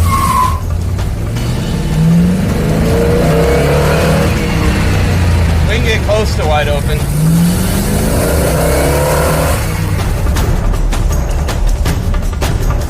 I hate to borrow trouble by like pumping you up, but I legitimately think you have a shot at this. I feel good. We've made more progress in the last 2 hours than we made in 3 days. Look at all the people. Oh, dude. It's packed. Are you fired up?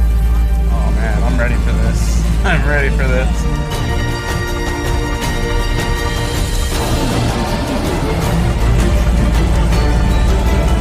This is insane. He actually has a shot at this, a genuine chance, because the guy we're racing, he has a stick, has too much power, he's got road race tires, he's not a drag racer, so we've stacked this deck just right so that we look heroic, and I told him if he loses, just keep going, don't even come back. To the bar. And finally, here's the punchline of the entire show. We came to Roadkill Nights dead set to drag race Mike Musto from House of Muscle. You've seen him all over YouTube, and now you're gonna see him right here with his 69 Daytona. He just drove this car all the way across the country, and now he thinks he's probably gonna humiliate us. It's kind of a big deal on the internet because he gets to drive cars for a living and talk about them while he's driving. It's not a skill everyone has. It's rather impressive. But it's similar to kind of what you do, except the caliber of car I drive is a little different than... My cars are owned by somebody. Yeah. Other than My cars nobody wants to own. I think what you've got here is a real clear example of the difference between House of Muscle and Roadkill. Over here at House of Muscle, we've got a 69 Daytona clone with a stroker big block in it and a 6-speed. It makes like 500 horsepower. And over in this corner, Roadkill with a clapped out, beat up dirt track car with a 318 for power and a delusional hope that maybe we can actually outrun the Daytona. This is it. Drag racing on Woodward Avenue at Roadkill Nights. This is amazing. The crowd is completely packed the full length of the track here. It's a little bit more than an eighth of a mile. Look at all the people crowding the fence across the street. We're guessing 50,000 people here, and we're about to give them the big show. Our clapped out piece of garbage challenger versus Mike Musto. He's going down. I think he probably doesn't know how to drag race. He's probably gonna smoke the tires and Finnegan's gonna win. At least that's my plan.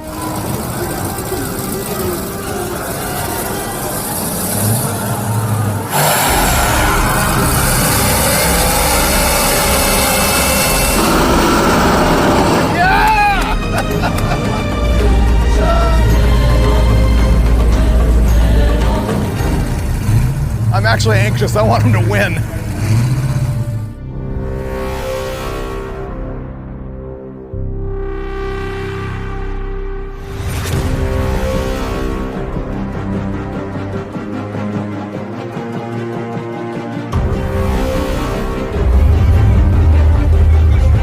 No, none.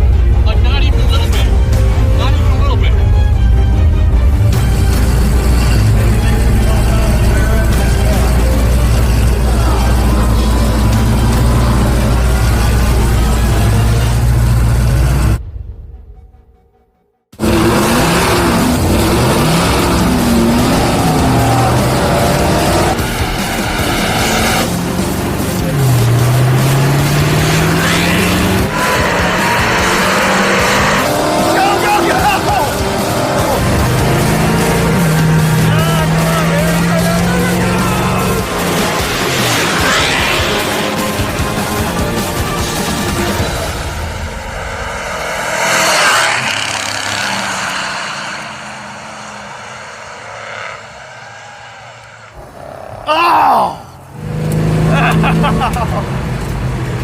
Oh, you piece of crap, I lost.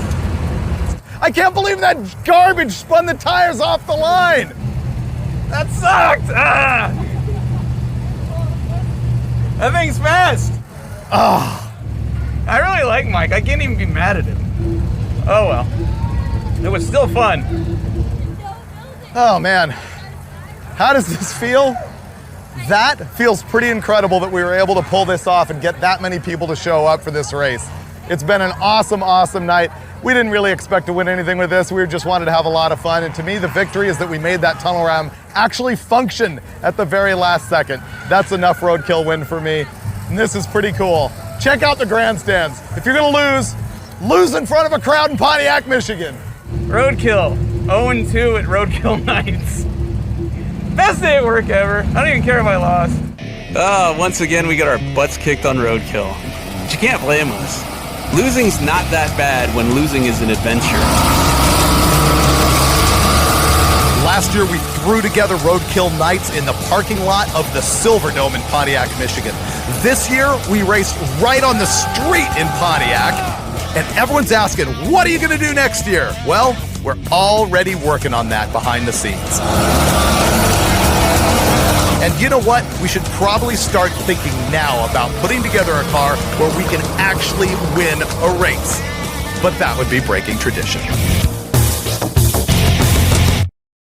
You can find all the parts from these builds by visiting jegs.com/roadkill.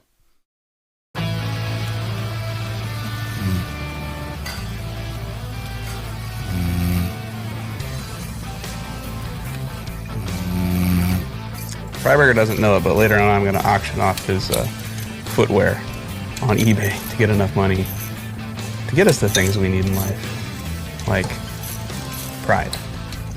That's really what this show is missing. A little bit of pride. That's loud. You get that? Your gas can is unstrapped. It ain't going anywhere. I'll pay you $10 to get out and go strap it down. Dude, if you ever had a General Lee Charger, you could mini tub it and put that 15x10 on it with a 15.8 in the front, and you would be heroic. Just putting that in your ear. I might need this. I didn't cash on me, but Is it against the rules to go back and get the muscle truck or the Maserati or something with some horsepower?